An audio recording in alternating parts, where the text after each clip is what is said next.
saw a little bit more juice, and that's the most important thing. If he can if he has that, then we're in a good spot. We're in a good spot. Yeah, we'll say that Raider convo. We'll get into it. But man, we're just waiting for we're just waiting for Jackson Dart, our version of Jackson Dart, to show up for the Raiders, man.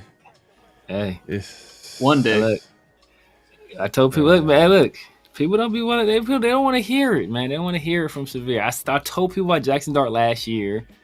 I told people about Spencer Rattler. Look, bro, who would you rather have right now, Tommy Eichenberg or Spencer Rattler? But like, I gotta watch some games. I haven't been watching Saints play like that, but I'm gonna catch up on some games.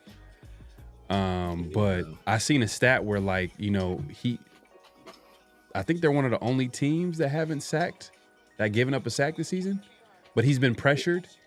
Yeah. Like there's a higher pressure rate or whatever the case may be. It's crazy. It's something crazy. Yeah. He's accounted for over 1,000 yards, and I think he only has one turnover the entire season. Or Chris Olave's ass too. He's trash. He's trash. But don't forget to clock in, like, comment, subscribe, hit that notification bell. Here we go. Yes, sir.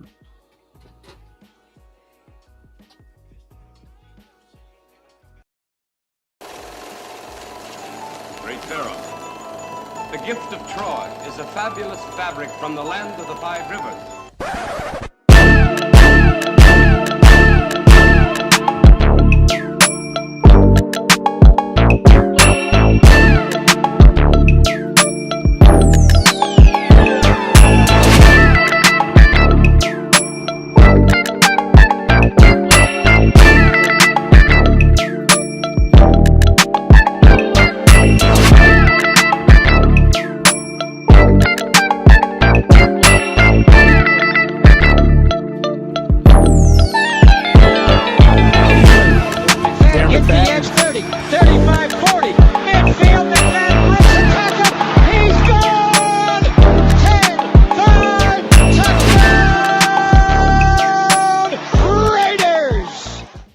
Years ago, when we came to Los Angeles, I really believed that the greatness of the Raiders would be in its future.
We back. We back for another edition of Around the Shield, man. We got a special guest in the building. Mint Beats, the return of Mint Beats, man. He's back at it again. What's good, y'all? What's up, the chat? Yeah, man. We gonna chop it up today. We gonna talk about the Raiders, obviously, the pressers, this upcoming game against the Titans. We actually had a special guest. Obviously, if you see the title, we had Two Tone Talk, Brad from Two Tone Talk podcast. Definitely check out the channel for anybody that's a Titan fan or any Raider fans. You probably can check out the channel. Obviously, do your homework. But he knows his stuff. We'll get into that conversation in a little bit, man. Salute to everybody pulling up. The night crew is in the building. I see y'all, man. My 2 cents pulling up, man. Appreciate you, my guy, man, pulling up. Raider Primos in the building, man. Appreciate you. Appreciate you coming through. Oh, we got Myra in the building. Appreciate you coming through. 8-1 Raider, man. Salute. We got everybody pulling up today. Man, coach, man, come on. Hey, look, this is what we do every Thursdays. You know this is what we do every Thursdays. Sometimes you be acting surprised. That's what we do. Myra says, dang, even the Giants are doing good. Why can't we ever have anything nice, man? I know. We were just talking about that. Like, Jackson Dart, I didn't know he was gonna be this good, but I don't even think, to be honest with you, this might come off as a little hating, but I don't even think he's that good. I just think that Brian Daboll is just creating an offense where he's comfortable in, because he's just using his legs. He's using his legs, but I'm not gonna lie, he did a couple things. I was watching a little bit of the second half. He made some throws under pressure. I was like, and as soon as Russell Wilson came in the game, you seen that throw that he had? I was like, what happened? What happened? Crap. Someone needs to study the fall of it is bad. It's like super bad. Like, he looks like a completely different player than he was in Seattle. It's like crazy. Big difference. Like night and day. I mean, he did throw for like 500 yards like 3 weeks ago. Like, I know, but it's just weird though. Like, the Cowboys defense is terrible, but he did go ahead and have a pretty productive day. It's just that it's just like how he's not consistent. Like, his accuracy is terrible. Like, he just looks like a completely different player, man. If that was a player that came into the league, he probably wouldn't even last. Like, he would easy. A small guy like that. I mean, he kind of like you probably could say kind of I don't want to say revolutionized, but he gave all the small quarterbacks a chance. Because when Russell Wilson, the reason why he got drafted in the third round, Drew Brees, but I think isn't he shorter? Isn't he smaller than? I think they're about the same size, like 6 feet, right? I feel like 6 feet even. But I think Russ is 5'11", I think. Oh, I see. Okay, but like, he's under. He might even be smaller than that. But that's the reason why he basically dropped to the third round, was because of his size. Yeah, because of his height. Yeah. But then what I'm saying is that, like, Russell Wilson was able to do what he did and be super productive early on in his career, and then fast forward, you get guys. Kyle Murray goes number one. Then or does he go number one? He went number one, and then obviously old boy from Alabama. That Bryce Young went number one. Oh, these are all small quarterbacks. So Baker. Baker. I think Baker's he's a little taller, but he's still on the smaller side. Yeah, that's true. Hey, man, Russell Wilson, he was the reason why they, like, I feel like, because Baker came after, right? I think Baker came after. Yeah. So, but like, it's crazy because a lot of these guys are getting taken in the first round, because Russ got taken in the third. Right, like taken in the third, like, it's just crazy. Like you're saying, Pharaoh, the president was like, "Oh, well, we can get a Super Bowl like winning quarterback out of this. Let's start pulling the trigger on these 6-foot dudes in the first round," like you're saying, and like it's just I can see him definitely changing it in that way. But it's you look at the footprint, that's kind of crazy, the rise and fall. Yeah, and Drew Brees too. Like, it's crazy. Like, with the Chargers, like early on with the Chargers, he wasn't really that good. I don't know if y'all remember his. He wasn't that good at all. And then late, like because it was basically LT that last year. His last year after they drafted Phillip Rivers. After they drafted Eli Manning and then traded Eli for Phillip Rivers. That last year was like he started playing well. Then he got hurt. He bought out. Then he got hurt, and then was the question about his shoulder.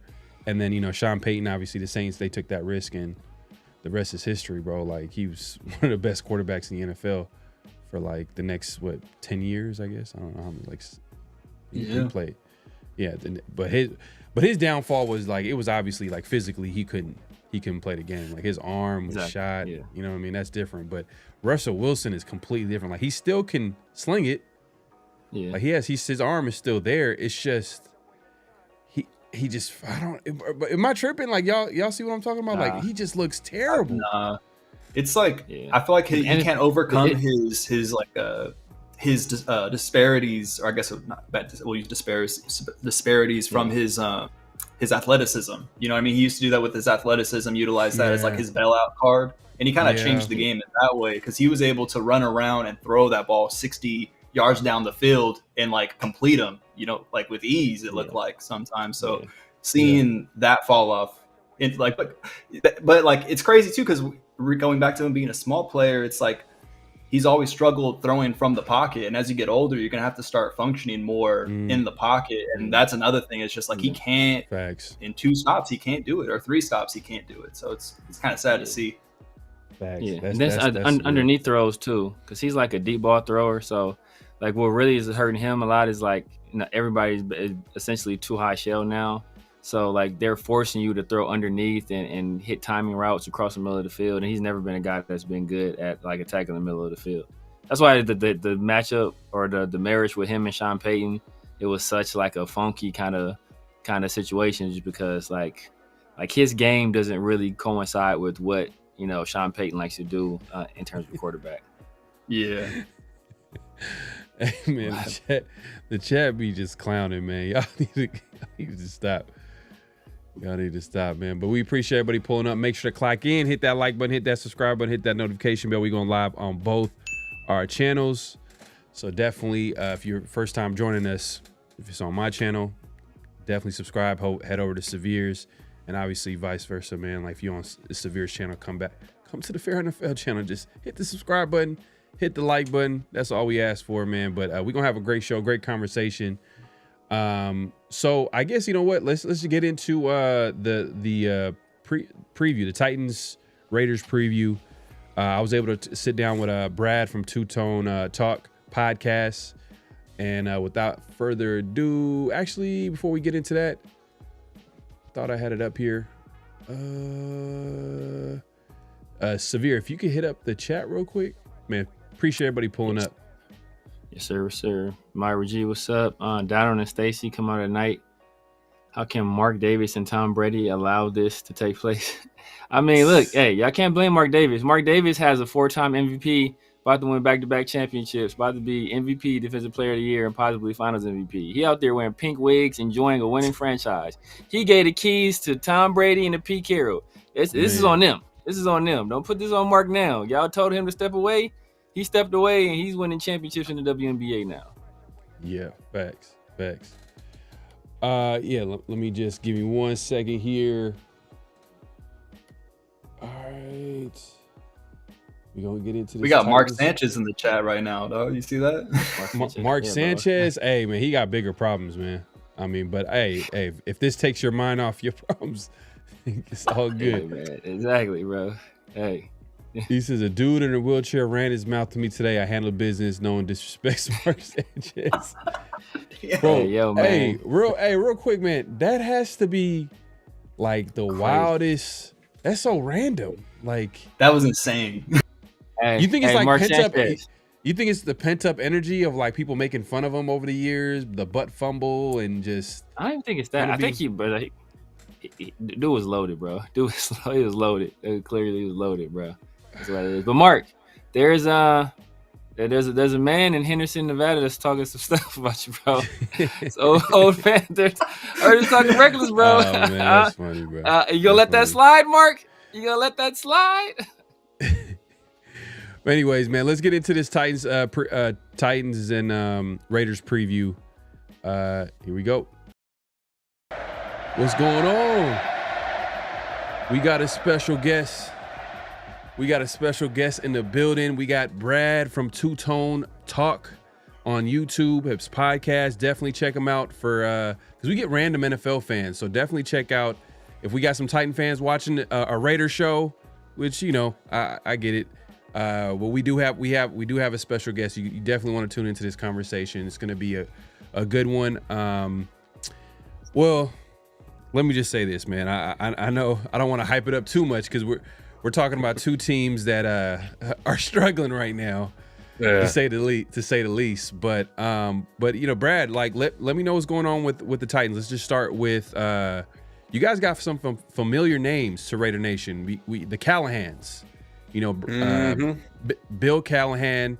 Some we got my older Raider fans. He was the head coach for the Raiders back when they made their last time they went to the Super Bowl. He took over for John Gruden. He was the offensive coordinator under John, and he went ahead and then like 2 seasons later, he calls the Raiders one of the dumbest teams in the NFL, and then he gets fired. So that'll get you fired. Yeah, that'll get you fired. Definitely get you fired. Brian Callahan was a coach as well, QB coach for the Raiders. Obviously, he was offensive coordinator for the Bengals. He's been the head coach there for last few seasons, I believe, last couple seasons. 2 last season and this season. Yeah. So, but the quarterback situation is kind of I kind of like how you guys have been addressing the quarterback position. It's like, hey, let's try. I got it. I think you guys have been drafting quarterbacks left and right the last few years. Well, we drafted Will Levis in 2023. That was a 2nd-round pick. So, those are kind of I view that as like, well, you hope it works out, but if you really believed in him, you would have drafted him in the 1st round. But Cam Ward is obviously, that was the number 1 overall pick in the draft this past year, 2025 draft, and so that's anytime you draft a quarterback that high, you're hoping that they turn into something great for you. So. Most definitely. I mean, the opportunity presented itself. I mean, I think with Will Levis, it was in the 2nd round. He was a guy that slid. I remember going up to the draft, a lot of people had him going like in the top 10, but he went all the way down to the 2nd round. What's going on with Will Levis? Fell out of favor? Last season, he was just really not good. Turned the ball over a lot. His most notable contribution, he was like a meme every week. He was shovel passing and doing all these stupid movements, and so like hands on the head. yeah. So he had a lot of that going on, and he really didn't do a lot to instill any confidence in him. And so the Titans ended up having the number 1 overall pick. They believed in Cam Ward. And so now Will Levis is technically still a Tennessee Titan, but he ducked out in July to go have shoulder surgery. And so he's still technically a member of the organization, but he's not, I got you. He's probably looking to move on. You guys are probably going to look, once he gets healthy, probably trade him or maybe even release him. Bet. Yeah, but even before Will Levis, you guys had another quarterback. I felt like you guys have been drafting quarterbacks almost every year, which is, I feel like if you don't have one, you go ahead and draft one. That's how I look at it. We had Ryan Tannehill for years. He had come in and he had kind of revived his career. And so while we had him, the ideal thing you would like to do is go ahead and draft the young guy that you're going to start building behind him. So we drafted Malik Willis in the 3rd round in 22, and he would just, it didn't pan out with him, and then Will in 2023, and then Cam Ward in 2025. So, yeah, it does seem like the Titans are drafting quarterbacks more years than not. I wish the Raiders would just draft one. I mean, I don't understand why they're not drafting one. And the last few seasons, it feels like, Raider fans have been asking for that. They've been hoping for that. It just hasn't happened. But obviously the Titans, they're coming into town. Cam Ward is the quarterback. It's kind of been a struggle this season. Like, how's Cam Ward look at quarterback?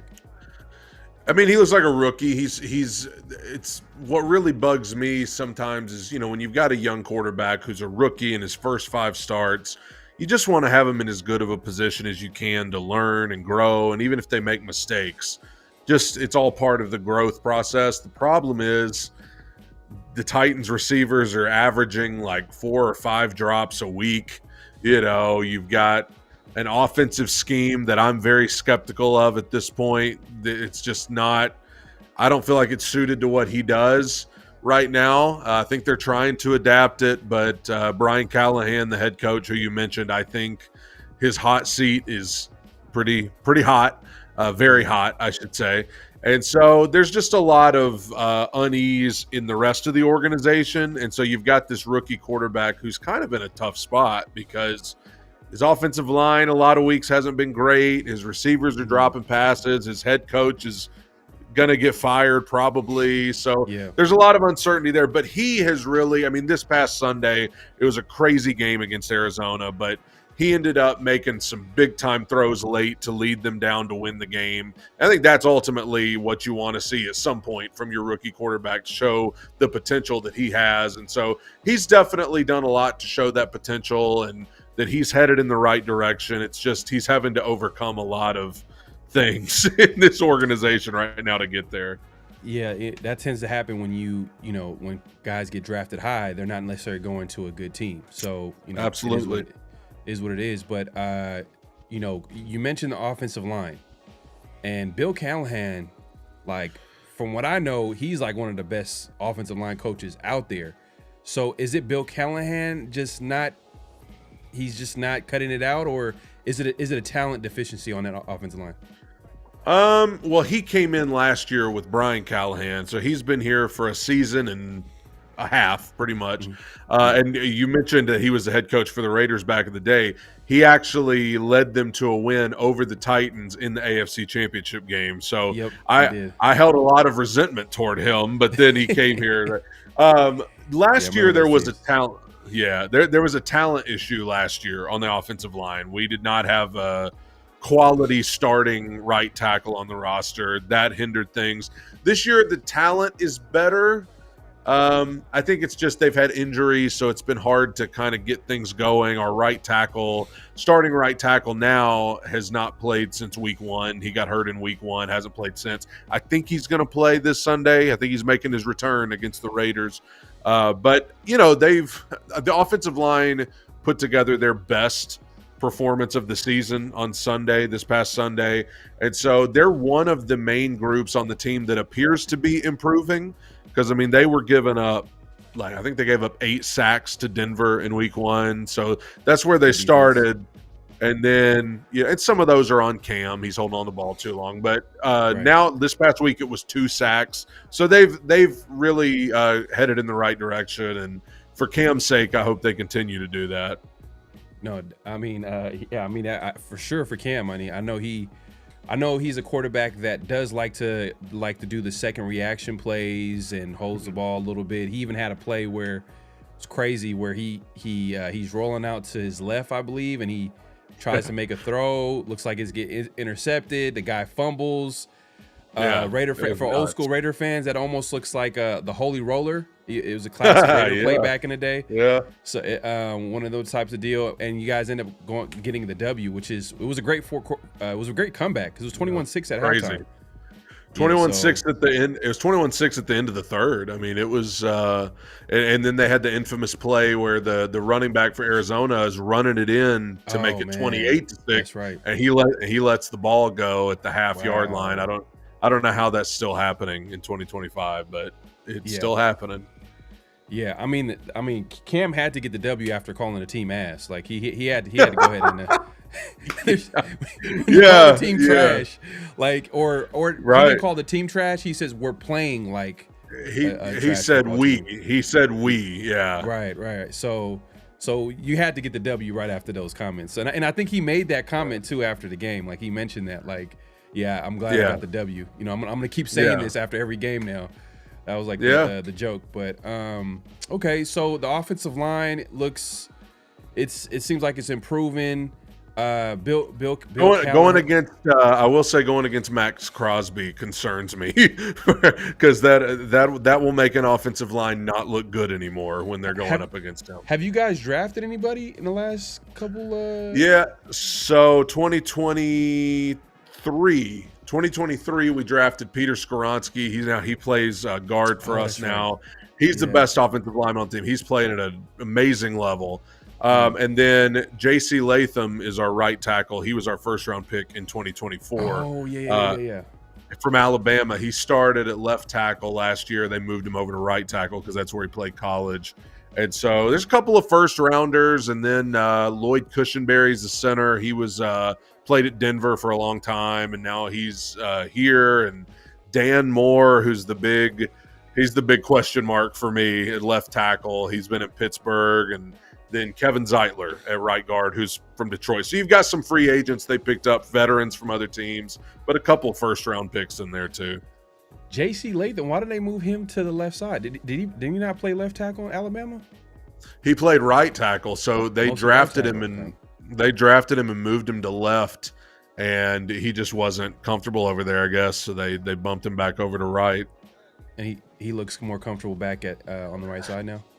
I guess he hadn't played since week 1, so we'll see. He'll probably going up against Crosby this week, so we'll see. Yeah, I was looking at the injury report. I haven't seen I got to take a look at the latest injury report, but I think there was a lot of names missing practice yesterday in yesterday's Wednesday practice. I got to take a look at it and see who's actually going to be practicing today, as well as that all important Friday practice. That's like the last practice before the game. That's where you could tell if a player's most likely going to play or not. But yeah, going to the offensive line, how's the skill position players? Like, does Cam have weapons? I mean, I know there's a Calvin Ridley. I seen the tight end, number 85, Quanco. He made a nice move in that game, and it might have been in the second half. It might have been in the fourth quarter when you guys were making that comeback. But overall, what do you think of the skill position players around, like the talent around? You think it still needs to be upgraded? Well, I mentioned there's been a lot of dropped passes. I mean, that's been a consistent every week. There's just 3 or 4, and it's not just one guy. It's like, if you may remember the name Tyler Lockett. He played for Seattle for a long time. Well, he's here now, and he was brought in to be a veteran, just reliable guy on 3rd and short, and then he's dropping passes. You've got a couple rookies that are dropping passes, and Calvin Ridley, who you mentioned, I mean, he's the number 1 guy for us. He's getting paid $92 million to be here. And he, through the first 4 weeks, he was dropping passes like crazy. But in week 5 against Arizona, he finally took off and had about 130 yards receiving. But the skill position is, I'll just put it this way. Whenever the offseason rolls around, assuming we have a high draft pick, I am really hoping we draft a wide receiver, because this team is desperate for weapons, just really desperate for playmakers on the outside. Yeah, you got to build around Cam Ward. Might even look into like maybe investing in free agency. Like, that's especially when you got a quarterback on a rookie deal. You got plenty of cap space. Makes a whole lot of sense. But I'm surprised.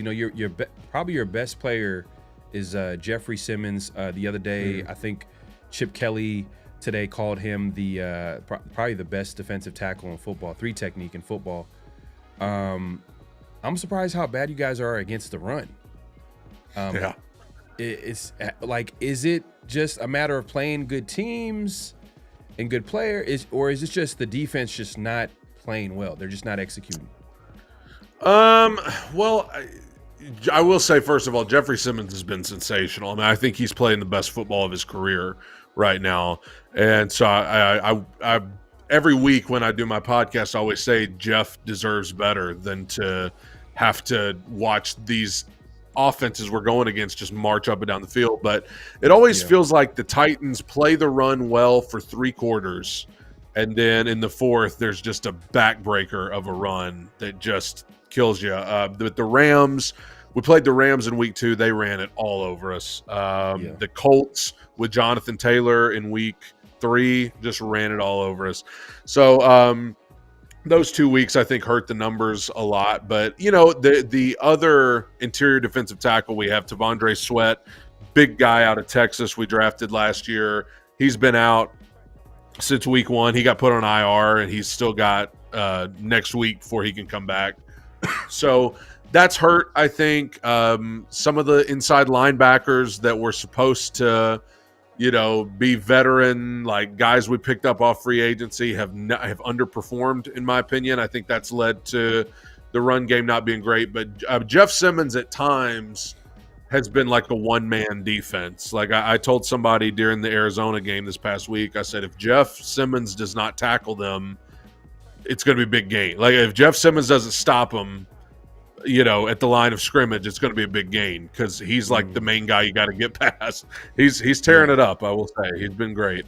It's like a one-man wrecking crew on defense, pretty much, with Jeffrey Simmons. It's kind of similar to the Raiders and Max Crosby. And what they're going through. I mean, we just got done playing the Colts. I know you guys played them as well, and they pretty much annihilated the Raiders defense. I mean, they couldn't. They try to go all out to stop Jonathan Taylor, but they forgot about everybody else. Everybody, so it was that type of game. But okay, so but then. That's the run defense, but the pass defense, has it also been a struggle as well, guys? That who are your top cover guys? Well, a name you might recognize because he was with the Chiefs for so long, L'Jarius Sneed. He was the Chiefs' #1 corner for a lot of years. Won some Super Bowls with them. We traded for him last offseason. He spent much of last year hurt. He was on IR for most of last season. He's been up and down, He, against Houston in Week 4, he was just really poor. Really, just Nico Collins for Houston just running right by him for big plays. But then against Arizona, he rebounded. He actually had the play that kind of sparked the comeback for Tennessee. So he's up and down. I mean, sometimes he makes plays that look like that Kansas City version of him, but then he'll follow it up with something that leaves you scratching your head. Other than him, at corner, it's a need whenever the offseason rolls around because the Titans are just trying out some guys, that are unproven at corner outside of L'Jarius Sneed. And I know, it's an opportunity, in my opinion, for Geno Smith, who has struggled the last couple of weeks. It's an opportunity for him to maybe get on track a little bit because the Titans secondary, as much as I hate to say, is just not very good. So we'll see if Geno can kind of get it together a little bit against them. I don't know, man. I think it is an opportunity to get Geno going, but I think probably the best way to get a quarterback going or feel comfortable back there is probably to have a run game. And they've been talking all week saying that, from starting from the head coach, Pete Carroll, talking about we need to get the run game going and we need to get Ashton Genty some carries and then get that play action going and then go from there. But, just Geno has just played, he's just playing bad quarterback. He's just playing bad at quarterback. It's as simple as that. Like, he's not seeing it well. He's seeing ghosts. He's just not playing well at all. And I'm not sure if it's a situation where he's not accustomed to the new offense that he's playing. And Chip Kelly, they asked him about that, and he said, "No, that's not the issue. He just needs to play better." But I think, in my opinion, when it comes to Geno Smith, and the Raiders kind of overvalued him and who he was as a quarterback, meaning that they kind of paraded him around like he's this franchise guy, and even offensively, like he had 40 attempts Week 1 against the Patriots. We got the W, but it wasn't perfect. And then next game he had 3 picks, and then it's just you drafted running back number 6. You want to run the football. Like that's what I'm thinking. Yeah. Pete Carroll football, run the football. He's a guy that had Marshawn Lynch in the past, so I think they're gonna try to get back to that. And looking at I know you guys played against some good offenses. I mean, the Colts, the Rams. So I was wondering, maybe it's because they played some really good offenses, because the Raiders also played a good offense in the Colts as well, and sometimes that can affect how the stats kind of look,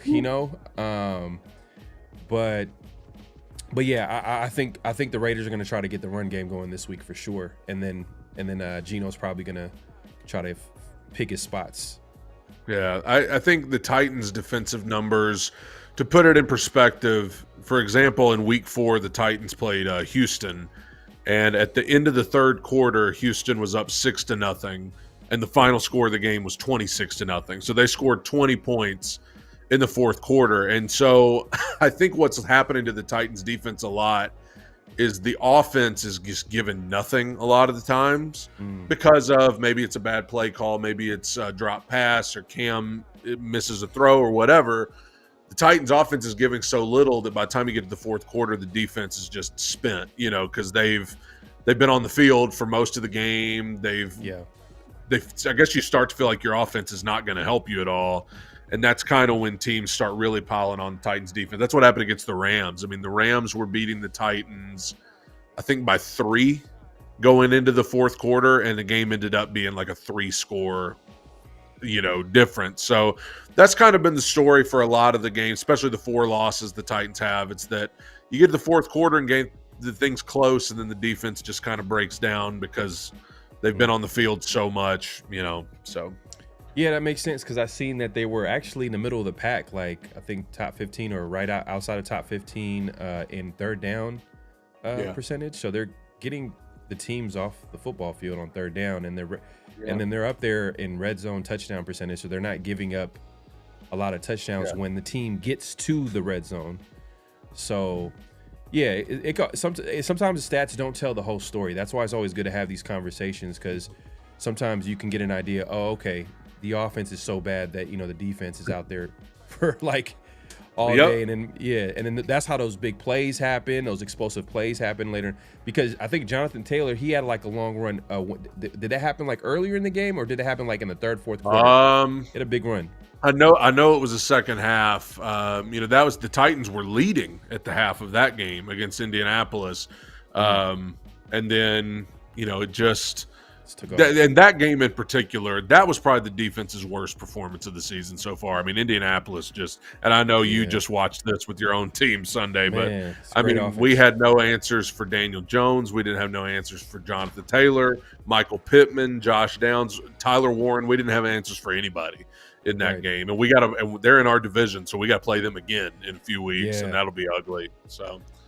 Yeah, I mean, for years for us it was the Chiefs. So the Chiefs just we had to play that team. But this year the Chiefs don't really look the same. I mean, obviously this year is kind of like, is it a Denver? Denver just beat the Eagles, which that was like a surprise victory last week, one of the big upsets last week. But then you got the Chargers. They look like they might take the step, but then they're kind of getting ravaged by injuries on the offensive line. So. And then the Chiefs don't look as good as they once were. So like it's crazy. The Raiders, they're struggling, and it seems like the division is kind of wide open. I hate when that happens. Like there's an opportunity there, but you can't take advantage of it because you're not a good football team. So obviously these are two teams trying to figure out how they're going to move forward. They got to get better. There's like about 12 games left, and We'll see what happens on Sunday. What's your final prediction this week? Score prediction. Man, I think that the Titans have 3 winnable games left on their schedule, and I think the Raiders are one, just because the Raiders are 1-4 and they're coming off of a game with Indianapolis that wasn't great. So I think there's a chance. I think it'll be low scoring. I think it'll be one of those 13-10s, but ultimately I know the Titans got their first win Sunday, and some people say I'm a bad fan for this.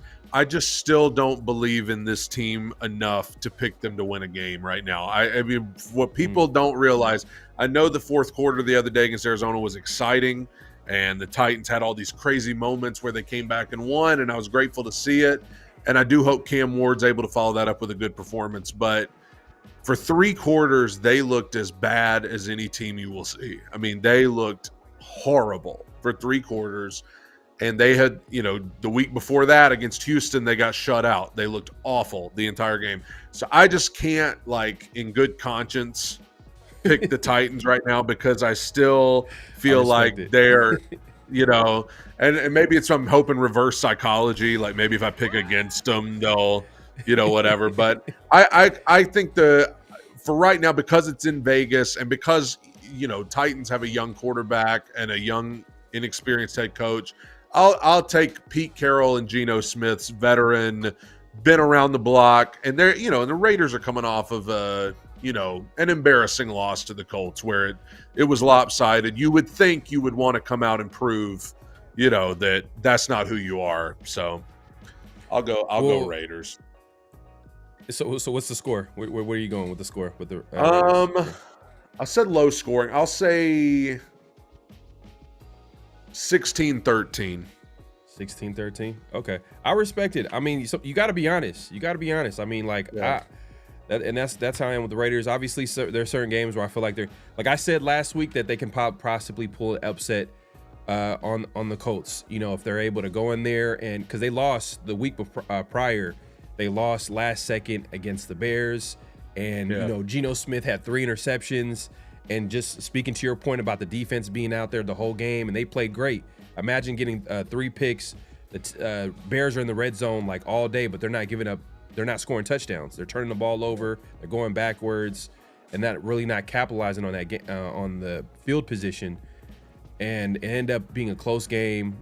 Raiders had a pretty much an opportunity to kick the field goal and win the game, and it gets blocked at the end. So I'm like, all right, you know what? Fast forward, Colts. This is a bounce back game, but I didn't know the Colts were this good. Like, okay, you guys are for real. Okay, yeah, they're really, you guys are pretty good. Pretty good. Yeah. If the Raiders are gonna win any other game this season, this would be the week. And the thing is, this is like, for this coaching staff, because they've been under fire. The Raiders have lost 4 straight, and Pete Carroll's been criticized. Chip Kelly's been criticized. Geno Smith has been criticized. The offensive line has been criticized. This coaching staff has been criticized. So this week, a player just got released. Linebacker Jermaine Pratt got released on Monday, and he ends up signing with the Colts. It's funny, like that's ironic that he watched the game. He's like, man, this team's pretty good. I'm just gonna go sign with them. It's just crazy. But all this stuff going on this week, I feel like they're gonna be dialed in, focused. It's almost like they have to win this game to just calm everything that's going on in Raider Nation, because Raider fans, we're known to just having like big meltdowns and like fire this guy. You know what I mean? If you remember Josh McDaniels and how that went down, like that was like a huge thing. But I think the Raiders get the W as well. But anything could happen. I mean, look, sometimes when you get a win, sometimes it comes in bunches. And Cam Ward, the throws that he was making in that fourth quarter, like he was definitely flashing. It's just everything before that was kind of like, man, he was missing throws a little bit. He had some guys. Yeah, they were on life support in that fourth quarter. And like I said, Cardinals have a running back running in to make it 28-6. Like if you go up 28-6 in the fourth quarter, the thing's over. Like there's no need to there's no suspense anymore. It's a done deal. And it goes from that to the Titans start coming back because he dropped the ball and everything. So it's one of those things, like you said, I told my people to listen to my podcast, I said one of two things is going to happen. Either the Titans are going to follow this up with just reverting right back to what they were doing before, which is, just conservative, lame offense, drop passes, whatever. Or, it excites everybody that you got to win, and they come in and they play hard because they're, wanting to get another one. And we won't know until they get out there. But I know it was a sigh of relief for Titans fans just to get a win on Sunday. So, because it was 0-17 felt like it was in play there after those first couple of weeks. Well, if you guys don't win a lot of games, you're gonna get like one of the best receivers in college football coming out. So I think Jeremiah, the Ohio State receiver come out this year? Jeremy Smith. That's a good question. Jeremiah Smith. I don't know. That's a good question. I know because the other big need for Tennessee is edge rush. We're weak at edge rush. And it's a good draft too. Ruben Bain, the edge rusher from Miami, he's supposed to be a top 5 pick. People are talking about him, but it's so early for that though. I'm just like, we got plenty of time to talk about that. But But those are just some names already. See, Raider fans, we're familiar with this. When the team is struggling, we start looking at the draft. We start skipping like this Saturday. I'm going to be watching some of these quarterbacks and trying to figure it out. But But Brad, man, I appreciate you coming by and just sharing your knowledge about the team and what's going on with the Titans. Let the people know where they can find you, what to look forward to, all that good stuff. Well, you can find me on YouTube is the main place, is Two Tone Talk. I post usually every day. I do podcast episodes Monday, Friday. Even if you're not a Titans fan, we talk about just the NFL, and we go through. Tomorrow we'll be live at 1 Eastern, noon Central, picking all the games for this weekend. So you can find me there, Two Tone Talk, and then I'm also on X. If you're on X, if you just want somebody who rage tweets during the game, you can go follow me on X at @2tone_podcast.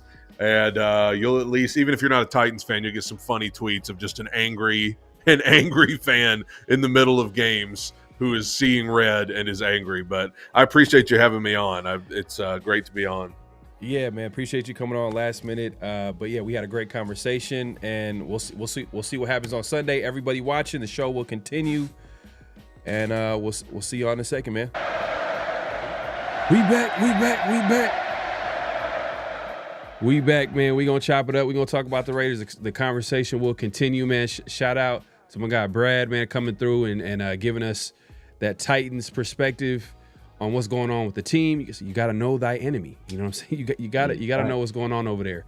But it's like, if we're being honest, it's two bad teams playing against each other, man. Like, come on, like it is what it is. It can go either way.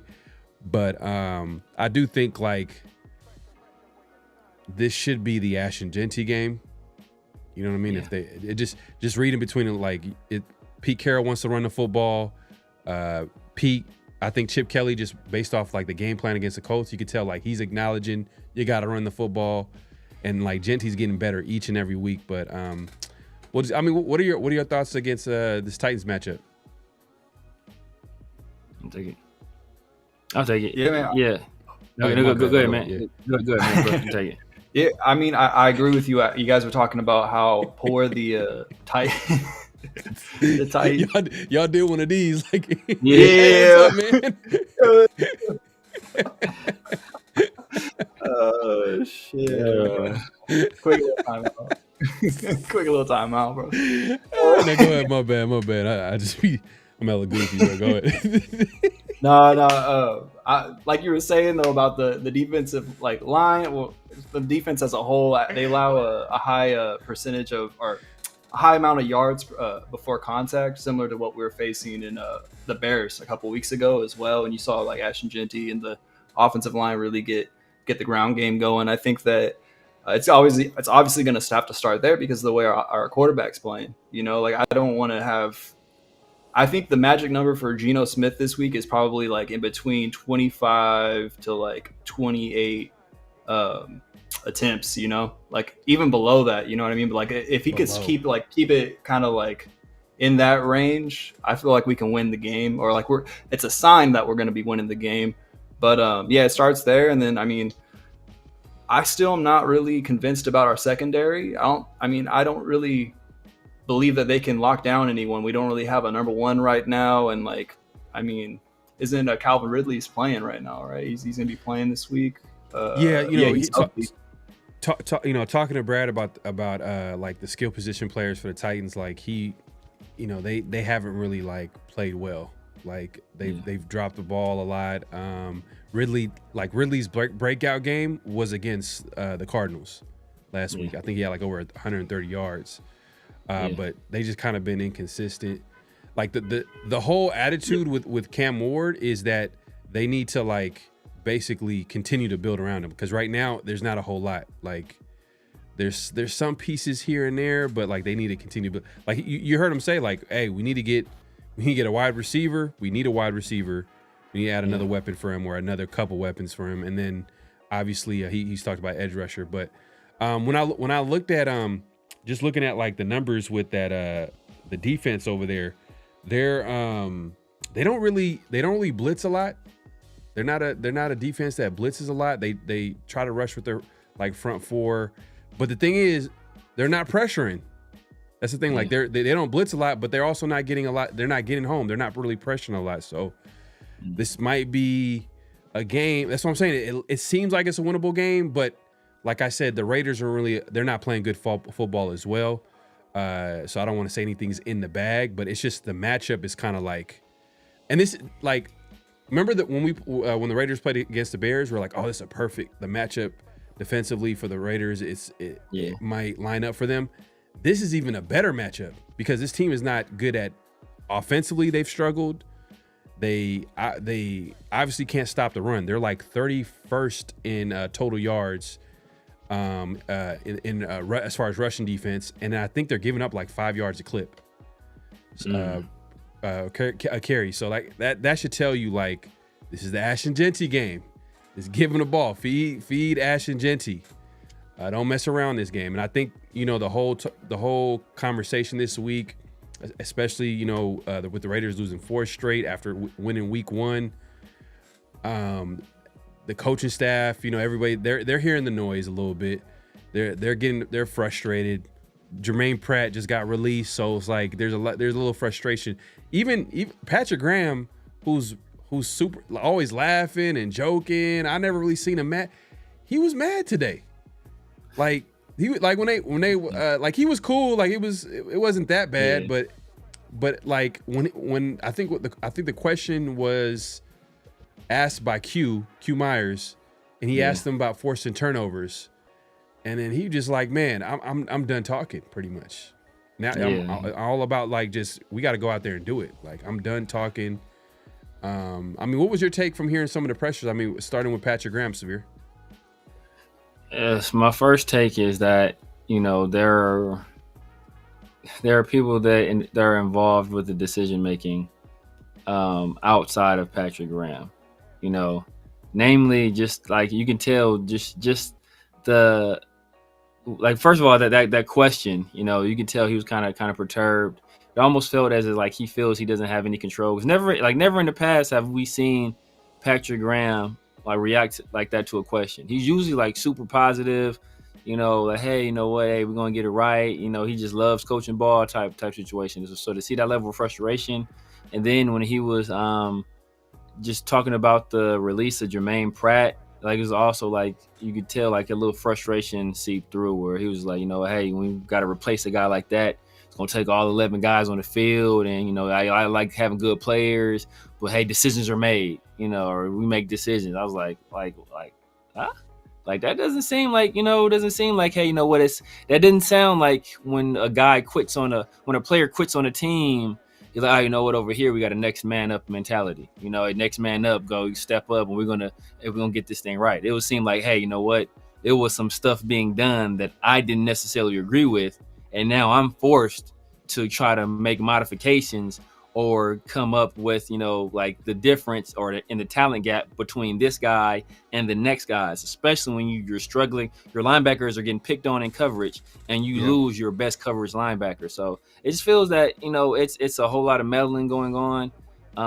And, people are, we gotta, we over here trying to stream and somebody trying to pop in the VHS tape. Like, bro, like this ain't, like I don't watch Blu-rays no more, bro. Like I got, I can stream this stuff. Like put that Blu-ray player somewhere, bro. You got the Laserdisc player. Like, no, bro, we don't do that anymore. This is 2025. So it just seems that, like I said, it's stuff happening, kind of above his pay grade or positions over him, and he just kind of has to deal with it.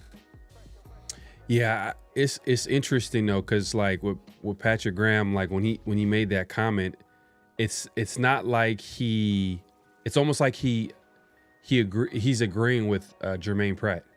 He's on Jermaine Pratt's side, because if you're calling him a good player and you're not talking about how he quit on a team, like if someone quit on a team, you're not, the way you kind of acknowledge him is going to be completely different. It's probably similar to how like Pete Carroll would acknowledge a Jermaine Pratt. Like, okay, we're moving on.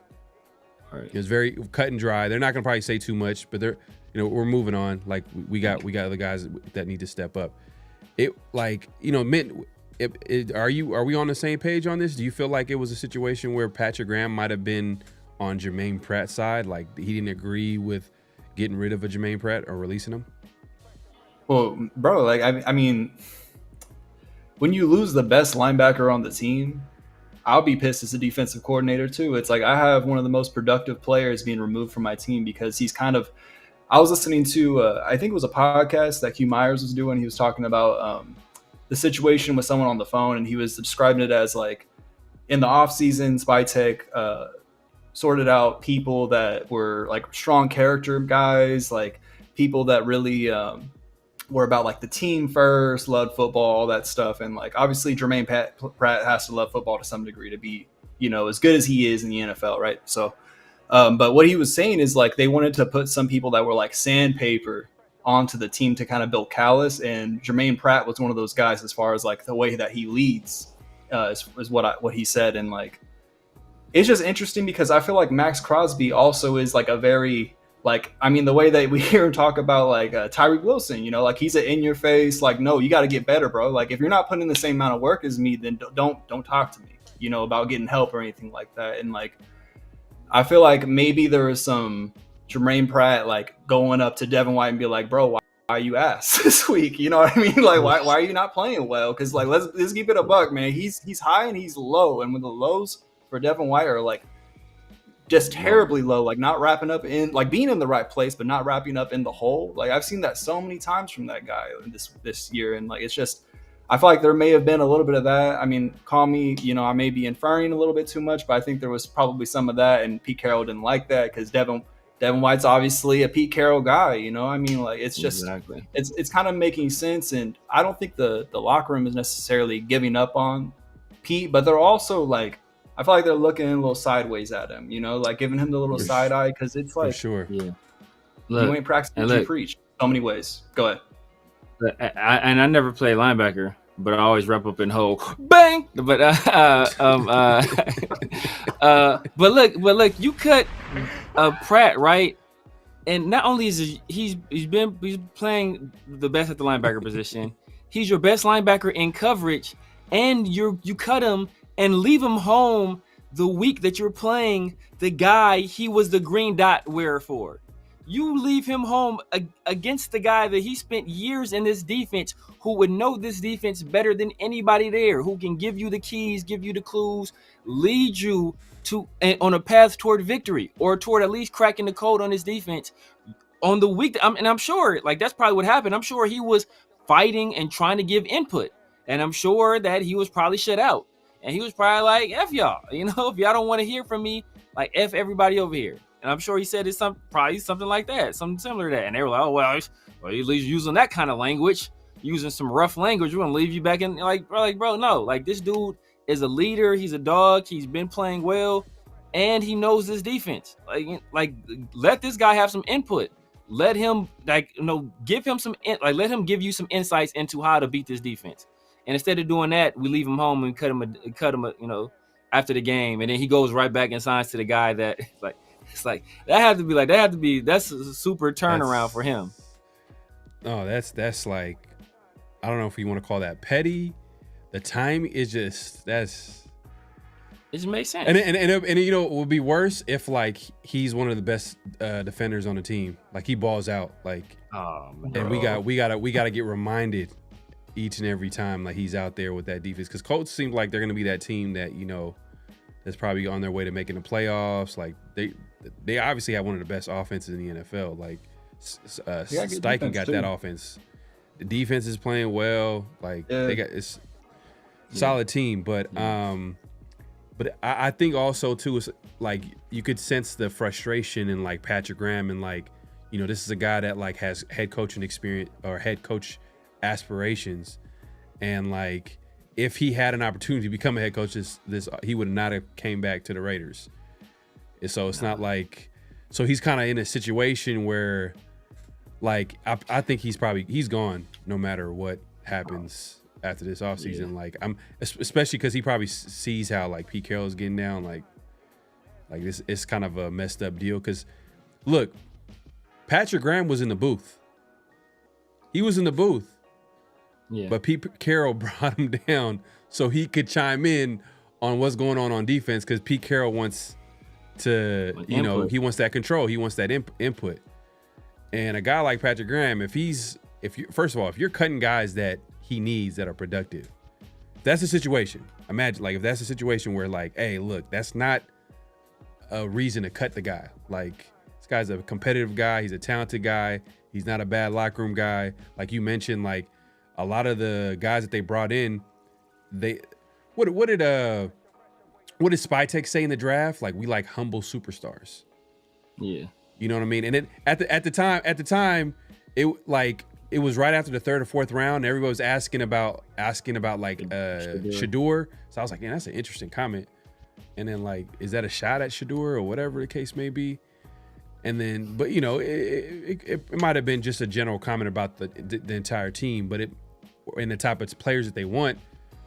But I don't know, man. It's a lot of inconsistencies, bro. It's a lot of inconsistencies and favoritism, it seems like. And especially with a guy like Geno Smith, who's playing the way he's playing. And yeah, like, oh, we hear from Geno Smith, like, yeah, I got to play better. There's no excuse for that. I got to play better and this and a third. But when Geno Smith yesterday was saying that, oh man, 6 of those interceptions were tipped. And then they went back and looked at it and it was only like 2 or 3 that were tipped. It's like, oh, so it's okay. It's bad enough that you're playing like this, but it's even worse that you have no clue how bad you're playing. He has no idea. And if you want to improve, right? If you want to improve on something, you at least got to acknowledge that there's a problem. You have to acknowledge like, okay, this is not good at all. Straight up. Yeah. Okay, how do I improve? But he's like, his mindset is like, oh, well, it got tipped. It's just timing, you know. It's just like, nah, bro, you're throwing it into like double coverage. You're throwing it to triple coverage. You're throwing it behind Jacoby Myers. He had him. Like there was an interception that he had. I think it might have been against the Bears in the second half where like he had Jacoby, but he threw it behind him.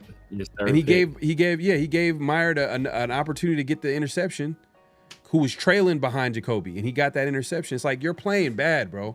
This, like, I don't want to hear the tipped, oh, somebody's like, no, just say, like, it's already bad enough that like you're out there each and every week, and we know that at this point, what does that saying go? Like, ball security is job, like job security. I don't know, man. And Pete is even worse. He's enabling it. Oh yeah. The reason why Geno's in these pressures and he's talking like this, the coaches led by Pete Carroll is like, oh man, like the day after the game where Geno had another 2 interceptions. Oh, he played solid. Solid? Yeah. Solid comes out your mouth? That's what you say? The game after you lost 4 straight. Geno Smith leads the league in interceptions, 9 interceptions, almost had 10 interceptions if it wasn't for a drop by the DB. And the next day you said Geno Smith played, I think he played solid. Just say something else. I know you don't want to say something negative. You're Mr. Positive. Just say like, oh, you know, like, I know, you know, Geno probably would want to take some of those throws back. He could play a little bit better, but you know, there's some things that we've seen that could be improved on. There's teams that we liked, but don't come out and say, oh yeah, I think he played solid. Damn, bro. Like, and then, you know, I had to like rewind some stuff and listen to some stuff. Marshawn Lynch, he was on Club Shay Shay a few years back, and he sat down with Shannon Sharp, and I just remember I was watching it. And if y'all want to see the clip, it's on Around the Shield on X and also on IG.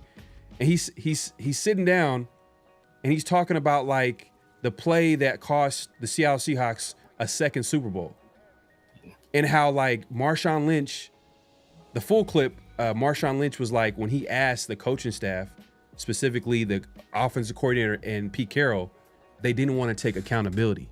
It was his fault. No, it was his fault. That was the messaging from Pete Carroll and then from Darrell Bevel, offensive coordinator Darrell Bevel. And then, you know, he goes into like, man, that was a terrible, you know, obviously like it didn't make any sense. You're on the 1 yard line. Marshawn just had a great run to get it down to the 1, and they decided to pass it with Russell Wilson.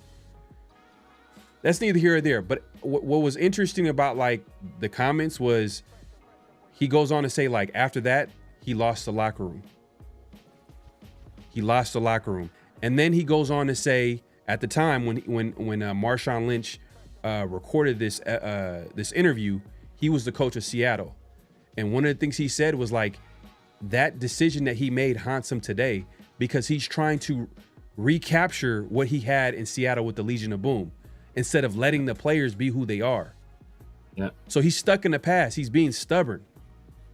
You know, and come on, man. Like Pete Carroll, he's 75 years old.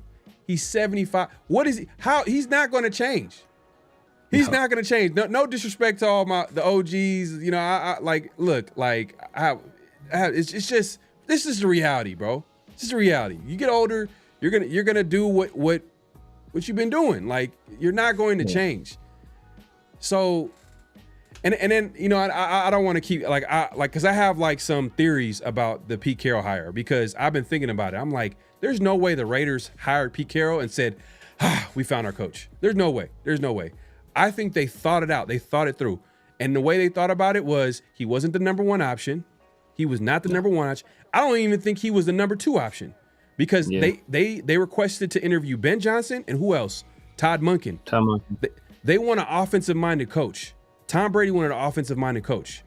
Pete Carroll was just the safe, like, okay. All right, let's just let him, you know, we'll reevaluate it after a year. And that's what's going to happen. They're going to reevaluate after a year. And if there's any candidates that interest the Raiders, hey, Pete Carroll, good guy, but, you know, just respectfully just say that we'll let you retire and just say that, you know, you wanted to step away from the game of football. You know what I mean? Respectfully. But I think the Raiders thought it out and was like, you know what? Kind of like, hey, if you want to be honest, like AP, how they did AP. Yeah. They didn't really have a lot of options. They went with the locker room and the fans wanted AP for 1 year. Mark Davis sells his ownership stake to part of the ownership stake to Tom Brady. Tom Brady comes in the bill. He wants to do it his way. He gets his guys in the building, figures out he couldn't get Ben Johnson. Okay, we'll just pivot to like Pete Carroll. But what is your take, man, on what's going on? I know I said a whole lot. I went on a little rant. But I was just like, man, like this whole week, everything that's going on with this team, I'm just like, man, and y'all got me started with the Patrick Graham. When I seen Patrick Graham get mad, I'm like, man, I like Patrick Graham. I like Patrick. I'm like, if you getting Patrick Graham mad, something's going on. Like he's not a guy that even with Josh McDaniels in that whole situation, we never seen Patrick Graham get like overly mad and like frustrated and like talk about I'm done talking. Like, interesting. But what's your take on this, man? Especially like my theory on like Pete Carroll, the whole situation, Geno Smith, those comments about like accountability. Like, are you guys seeing the same thing? I mean, it's clear who's in control of the organization right now, and it's quite clear that is Pete Carroll. From what they're doing on what they're doing on defense for sure, even what they're doing on offense, it's like Pete Carroll just 2 weeks ago, right? It was like 2 weeks ago. Didn't he say we want to ease Ashton Genty in? Those were his words, right? Oh, we want to break him in. We want to break him in. We don't want to, you know, have a whole bunch of carries, a whole bunch of hits, because that's how you want to have those guys late in the, like, you want to break them in. Now, all of a sudden, since Geno Smith is playing like ass, now it's like, oh man, like the plan was always to run. We always wanted to be balanced and run the ball, run the rock. Like, we were never supposed to be we were never supposed to throw the ball a lot. It was always a plan to be like, bro, that's not what you were just saying. You was just saying you wanted to ease this man in.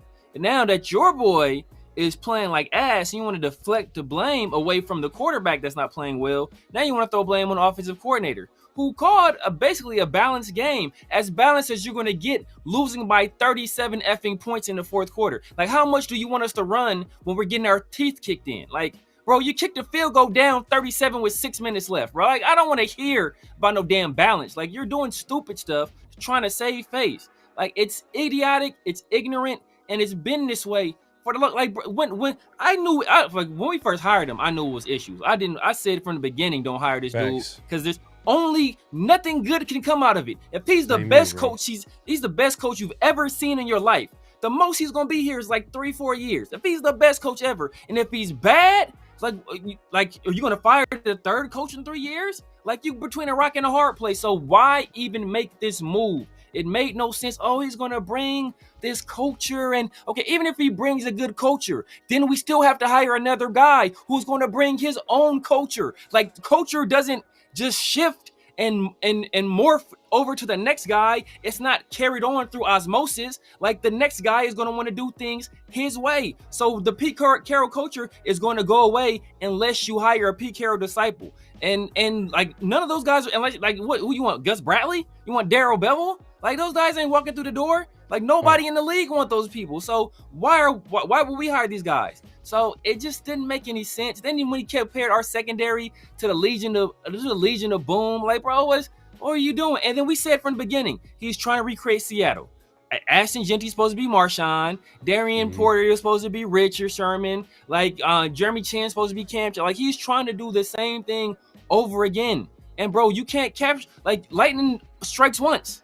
Like, lightning don't strike twice, bro. Like, you know, you had your chance to win back-to-back Super Bowls, and you let your ego get in the way of that. And we heard about the strife that was happening in Seattle, with there was a separation between the front office and the coaching staff and the players. And Russell Wilson was on the side of the front office and the coaching staff, and the players was on the side of the Legion of Boom. So that already should have told people that there were some issues. And then there are certain people. No, I will call out names, but I ain't gonna call out names. But there's certain people on YouTube that wanted to bring up Antonio Pierce's character and how he left Arizona State, but they don't want to bring up how Pete Carroll left USC amid recruiting violations as well, and left that school in shambles. Left them with a whole bunch of violations as well. But nobody wants to talk about Pete Carroll's character. I wonder what's the difference between Pete Carroll and Antonio Pierce? What's the difference? I wonder why they don't want to talk about his character and his past of his issues lying. He's been caught several times lying, from the Christian Wilkins stuff to the moving to training camp to Annapolis stuff. Like, is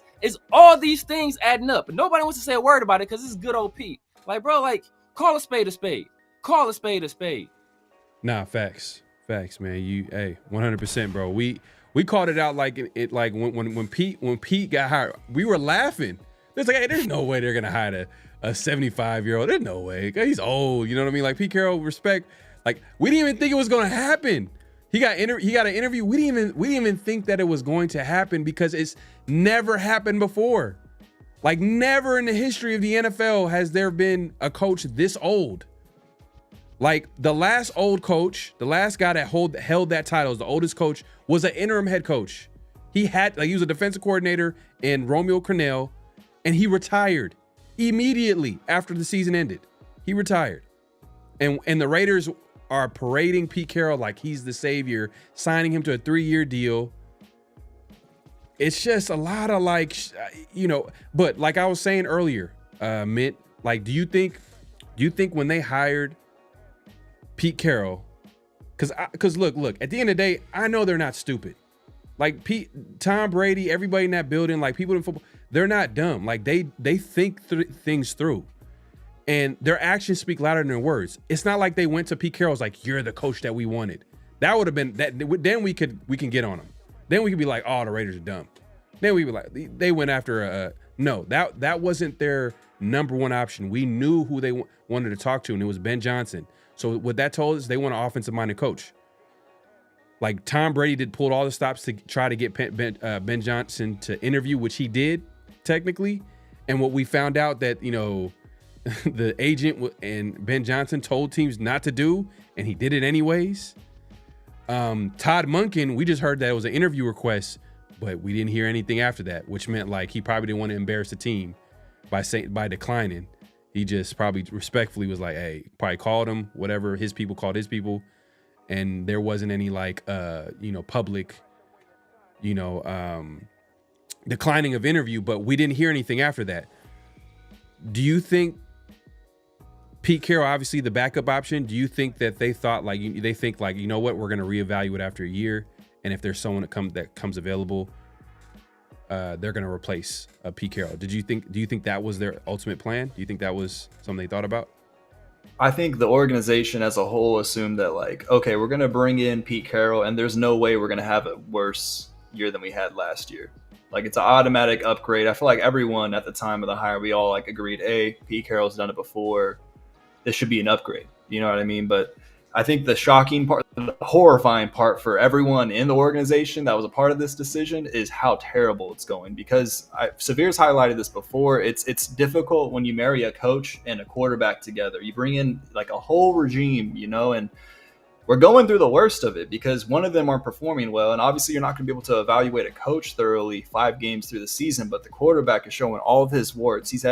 It's crazy how people put on the Raiders do unprecedented things as to begin with, like hiring the oldest coach of all time. You know what I mean? Like, we already do that. So like, we're already doing unprecedented things going into this regime, but then having a quarterback doing something that's unprecedented in his career, performing worse than he was as a rookie with the Jets statistically.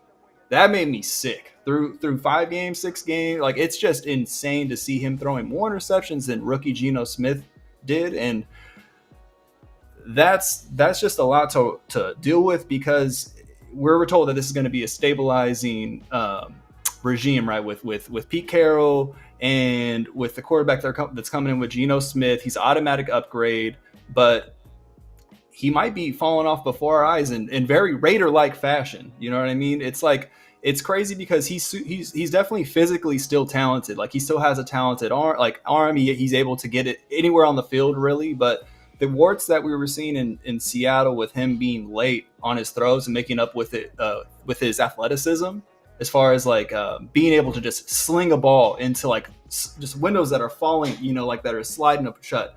We saw that we've seen this literally transition from like week to week from the Patriots. Just look at how many the times that they've ran the play to it's Jacoby Myers and Trey Tucker. Trey Tucker's going in motion. He's running a wheel route. It's essentially like a dagger. It's like a dagger with motion, and everyone runs this in the league. He has thrown interceptions on that play. He's probably thrown at least 4 interceptions on that play this year, which is insane. It's insane because he knows what's going on with the coverage. They're either going to be doing Tampa 2 right now to take away the dagger, and he's still trying to fit it in there. And it's like, dude, you're not going to be able to do it. And like the tape don't lie guys have broken down, he's just sticking to one read, it seems like, before the snap, and like you see it on film. I'm like, yeah, that's predetermined, bro. Yeah, it's like, damn, dude, you're playing NFL football like some kids play Madden, dog. Like, what are we doing? You know, like, it's just you can't do that. And like, the offensive line has been performing pretty well. I mean, I heard someone say, yeah, we need to give him 4 seconds in the pocket. I'm like, nah, it's always been 3, dog. It's always been 3. Like, 3 is like a good pocket. You know what I mean? Like, you're always going to have a messy pocket, especially with someone like Jordan Meredith, like not really being physical, like a physical specimen to like anchor when he's getting, yammed by, Simmons possibly this week. And you know what I mean? Like, it's pause. But like, first of all, all the humanity, dog. Oh my god! He ain't even Thanksgiving yet. He's gonna stuff him right up the middle, dog. Emotional damage. Got emotional damage right now, man. No, bro. Yeah, I'm going through it right now, bro. Because I'm just thinking about Geno Smith trying to step up in the pocket and throwing a damn interception on that same damn play this week, dude. Like, it's crazy. Like, but going back to the Pete Carroll transition of power situation, it's like, ideally everything's going well, you're at least developing players, you finish at least 6-10, maybe like 7-9, but like, I don't know if that's even possible. I don't know if we're going to win 4 games this season. You know what I mean? The way that everyone's playing, it is encouraging because we see that the offense is still working. It's just the quarterback's not able to get the ball to the open guy. So that doesn't really indict Chip Kelly, in my opinion. And it was interesting to hear Chip Kelly defend his run pass balance today. Seems like it was like the first disconnected communication between Pete Carroll and Chip Kelly this year was Pete Carroll being like, no, we're not running the ball in like situations where we should be. And I'm like, granted, I kind of agree, like if Ashton Jeanty breaks a 10-yard run, we're in 1st and goal or 2nd and goal, we get closer, 5 yards closer, and then we don't give the ball back to, our first round pick. It's like, okay, I get it. But also on that play, we have Jack Besh running wide open in the back of the end zone, and he throws a pick, gets tipped and it's picked off. So it's like, yeah, I see what you're saying. Yeah. Not to cut you off on that play, and I mean, Severe talked about it before too, and technically, it could have been a touchdown if it wasn't tipped. It was a great play by the defensive line. Run the ball though. Yeah, in hindsight, run the ball though. Yeah. It's not even about running the ball. It's just, all right, it's about situational football, right? Like, how do you, all right, third down, short yardage, red zone. What are we doing? Are our best players on the football field? Are our best players on the football field? Now, I told Severe, I was like, I'm nitpicking, but when we're struggling on offense, we're struggling to score.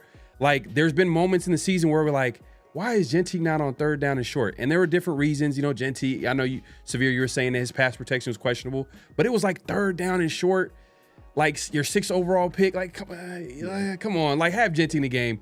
It's still a threat of like play action or run the ball with him. Like, it's not like, even if you weren't gonna, caught 2 passes last week for touchdown. So it's situational football. Like, you want your best players to be in the game, and like small stuff like that matters. Now, it could have been a touchdown. I'm nitpicking right there, but like, me personally, I know that you don't want to run Genty into the ground, but there has to be a better plan than to take him out in critical like points of the game, like the red zone, like third down. Like, he's clearly the second best player on offense. When Bowers is healthy, I'm gonna give Bowers that. Like, Bowers is the best player on offense that until proven otherwise by Genty. But Genty right now is the best player on offense. So I would think, like, manage him throughout the game, but like when it's the red zone or when it's short yardage or third down, like, hey, that's why you drafted him number 6 overall, right? So that's why I was critical about that red zone appearance, that second red zone where they split everybody out wide and Genty was in there. I was like, what like it's just so many things going wrong on offense. It's like Geno's playing terrible. Then you don't have your best players on the field. Like, it's just, when it rains, it pours. Definitely does. I mean, with bad football being played, it's easy to point out the things that are going wrong, right? It's just like everything, like, there's no fragrance of victory covering up the warts, that every football team has. It's just the Raiders have so many of them. It's just, it's been years since we've been able to point at special teams, and be like, oh, that's an issue. This week they better strap up. They got a returner over there. They got a good returner over there with Tennessee Titans. I was watching a few games. I'm like, this boy, like, shoestring tackle away from getting a touchdown. And I think he might. You say it again? We already gave up one, and we got lucky. It got called back. Yep. Exactly. And I think, was that a punt return for a touchdown against the Commanders? Thank you. I'm talking about the one we gave up against the Colts. Yeah. But I'm just saying, like, the one that we because we gave up one for the Commanders, but I think it might have been punt return. I think it was a punt return. Might have been a punt return for all the way for a touchdown. But man, like, that's another thing too. The special teams coordinator, where did they find this guy? Where did he come from?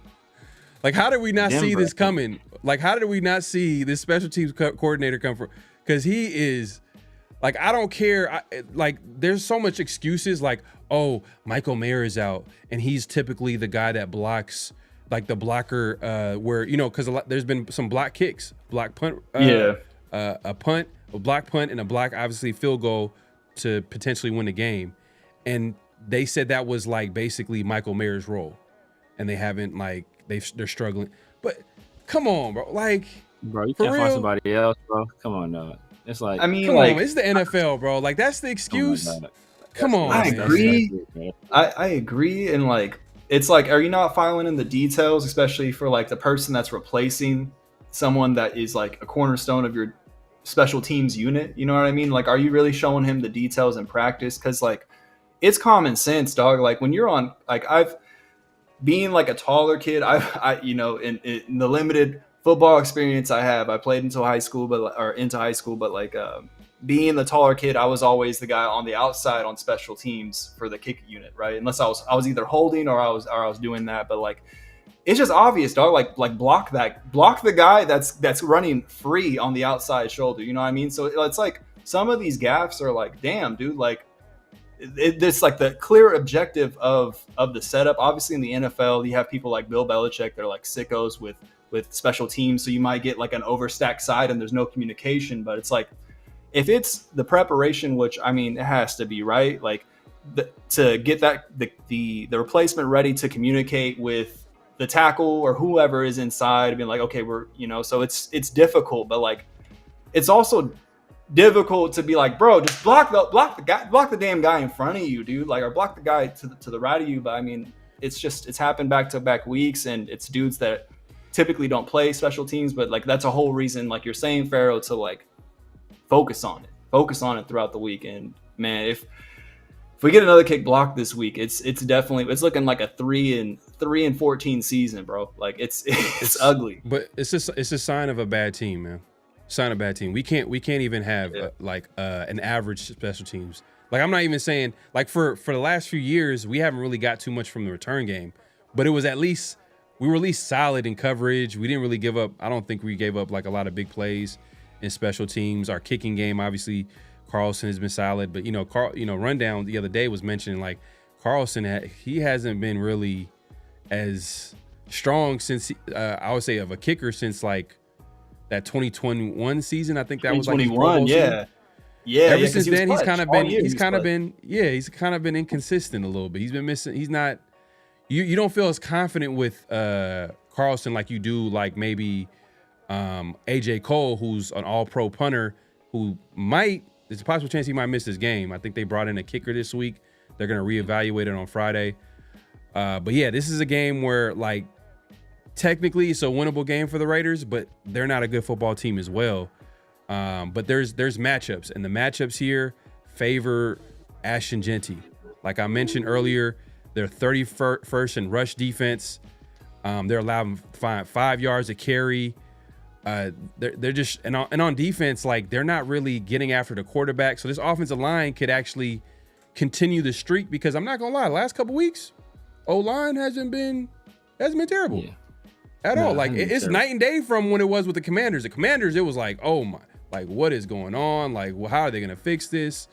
We need to get JPJ back. And since we got JPJ back, everybody's kind of, hopefully Forsythe doesn't have any like flashbacks to what he was doing in Seattle, but hopefully he continues his play of just at least being okay, solid. But go ahead. Yeah, I was gonna say this is the first time in a while that I feel like we've seen a replacement tackle for the Raiders come in and play like just average football, like maybe like a little bit below average, because like typically it's a car crash. You know what I mean? It's terrible. It's so terrible. Like I mean, we had Brandon Parker for so long that would come in. Jeez, just seeing him get like ran around. It was crazy with his long ass arms, just like not being able to get his hands on anyone. It was insane.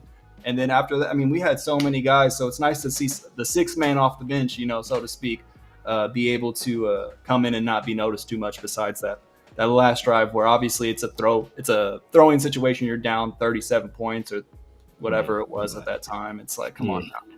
So I mean, as long as we can run the ball behind him, and it seems like he was moving bodies on some of those snaps. I mean, I think we have a chance, So we'll see though. Yeah, we'll definitely see. I think like I said, that they don't really get after the quarterback like that, but they do got Jeffrey Simmons. It's like a situation like we have Max Crosby and everybody else. They got Jeffrey Simmons and everybody else. So, and he could easily wreck the game. And if a guy that can get pressure up the middle, that's like a quarterback's like worst nightmare. Like that's a game wrecker right there. Yeah. So we'll see. That's JPJ, Meredith, Parham, and we might have to see a play where we're laughing at it, but you remember how the Texans was blocking one player?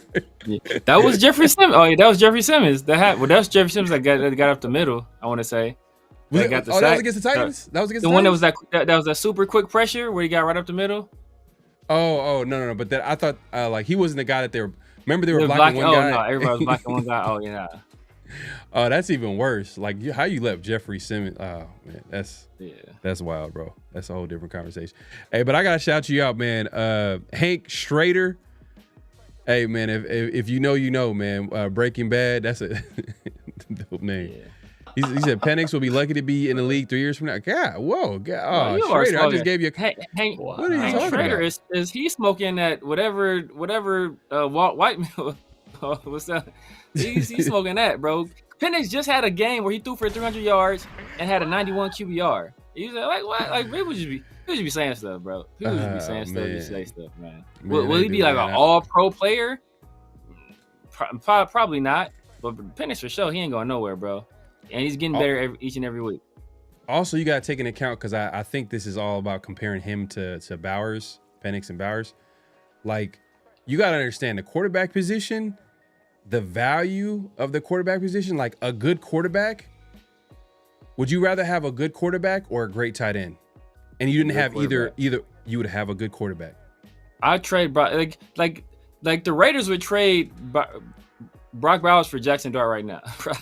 Like, bro, with Jackson Dart, he's won 2 games against teams that kicked our ass. Or teams one team that kicked our ass, one team that's just gonna kick our ass. So like he's on the strength of him.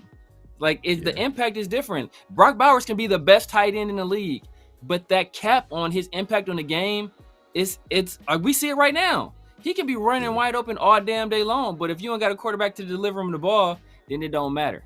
It does not matter. And we've had several wide receivers wide as hell open, and we don't have a guy that's getting him the ball with any kind of consistency. So a good quarterback is going to be better than a great tight end, a great wide receiver all day long. Yeah, because look, the Raiders. Look at the Raiders situation right now. Geno's playing terrible. Like and the impact of him playing bad is like we should have. For example, the Raiders should have won the Chicago game, without a doubt. Like they should have won that game. If Geno was just average, if he was just average, they would have won that game. But he wasn't. He turned the ball 3 times, and then you just point to even you can say even the Chargers game was a little bit winnable, because we were like in that game, the majority of that game, and like, but bad quarterback play, you can't overcome it, and it's the most important position on a football field. It's the most valuable position on a football team. Like it's literally like the most important parts of the football team. Like if you really had to rank them, it's like quarterback, head coach. I ain't gonna lie, offensive coordinator is huge. Nowadays, offensive coordinator. Yeah. Well, it depends on who your head coach is, though. Depending on who your head coach is. That's dependent. That's true. But yeah. But like the best teams, they all have like a good coach quarterback situation. Yeah. I couldn't tell you who the offensive coordinator is in Jacksonville. Like I couldn't tell you. There's some wide receivers though that can make quarterbacks that are actually ass. Like they can still get production out of them. You know, like look at JJ. You know, up in Minnesota as well with a good coach. You know what I mean? Like they've had really a turnstile at quarterback for a while. So I mean, I feel like there are specific situations where it's like I'm taking the best player of this generation at that position over a quarterback that like is 24 years old, has an injury history, you know what I mean, and hasn't really done it in the league consistently yet, you know what I mean? I still think that he could be good, but it's like I'm probably going to go with like the dude that's, you know, like going to be number one at his position rookie year still, in my opinion, just because I feel like we can still get a quarterback like that in either round 2 or like just change our philosophy. Like I like Michael Penix coming out, but like I don't know. It's not like a end all be all for me at the quarterback position. It would definitely be nice to have at least average quarterback play though right now. You know what I mean? Because it's like obviously we're playing with Geno Smith, but he hasn't had his probably the most talented target, you know, since halfway through the Patriots game. You know what I mean? And I know that I know I'm not trying to put any, you know, type of flowers on top of the shit that Geno Smith has been putting onto film, you know, like, right. So it's just, but like, granted, they did set up their entire offense around this guy, you know what I mean? Yeah. But there are also times when he's open, you know, he's been open multiple times, is like in multiple games and Geno's either missed him, not thrown his way, you know what I mean? And he's not getting a lot of separation, but luckily, like as a big guy, he can typically still win if the ball's put in his hands. He can't really jump right now, but like still, he's been beating people with, just bodying them out at the top of the route sometimes. So I don't know. I feel like it's a case by case thing. Time will tell. If there's too big of a difference, it's definitely a case by case situation. But there's only so much that Brock Bowers is going to be able to do if he doesn't have quarterback play. Ideally, example, you give him a quarterback though, right? Like ideally, like tonight. Yeah, but perfect example. If he has perfect example, Jackson Dart tonight, no Malik Neighbors, I don't know, Theo Johnson at tight end, Wandale Robinson, Jalen Hyatt, Lil Jordan Humphrey. Come on, Lil Jordan Humphrey was the top receiver, and he goes out and he beats the defending Super Bowl champions. And at no point is Brock Bowers going to have enough of an impact by himself to do that. At no point. And this was done essentially on the arms and legs of Jackson Dart with contributions from Cam Scatterbull, with major contributions from Cam Scatterbull, but mainly on the arm. Yeah. We already talked about, as soon as Russell Wilson got in the game, the entire stadium was like, oh my God, what's going on? Everybody was deflated. And Jackson Dart is not even saying he's like a great player right now or playing at an upper echelon level of quarterback. He's just playing good quarterback, right?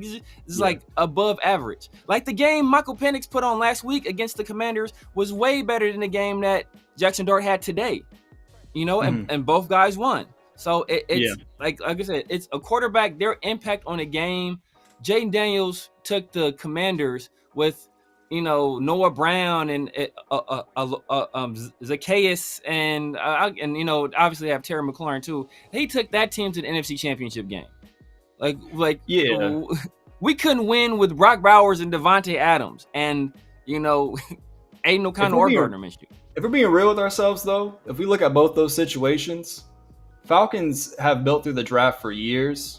You know what I mean? They have talent around Michael Penix. They already have that situation pretty much set up for him on offense. They got Bijan Robinson at running back. They've had Drake London. They have some pieces on defense. Even though their defense is flimsy, they kind of backfilled with free agents this year. Divine Diablo, obviously he's balling out like you pointed out.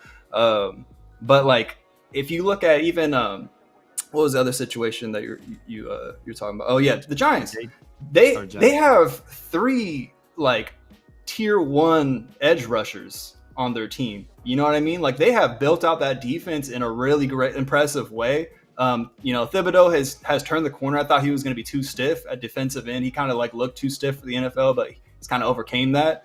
But I would argue that they have better young pieces than the Raiders do right now. You know what I mean? Our team's just not ready to win. If we're being honest with ourselves, they at least they have 2 first-round picks that are actually playing well on their defensive line. You know what I mean? That could change the complexion of a defense. We have, a 4th-round guy that turned out to be probably one of the greatest Raiders of all time, and then we have a 1st-round guy that is probably not even get his 5th-year option picked up.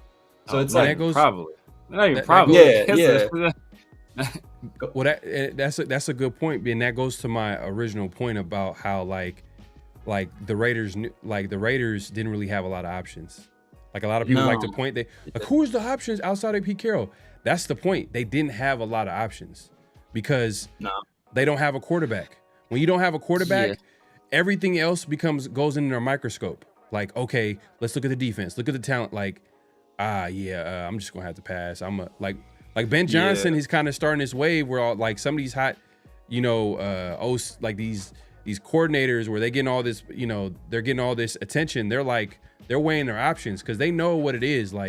As soon as they get that job, the pressure to win, it's gonna be huge. So they're gonna want things in place where they don't get blamed for because reality is a lot of these teams are not gonna take their time. They're gonna want to see some type of level of progress, even though it takes time to build a team and build a team that's consistently going to the playoffs.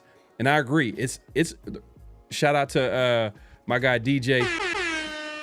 He says, why not try and rebuild the offense and retool the defense? McDaniels tried it in 2022, but failed due to his lack of leadership. He had the right approach. I'm done retooling, bro. Just rebuild. Yeah. Well, ultimately failed there. In all honesty, Josh McDaniels' leadership, but they thought Derek Carr was something he wasn't.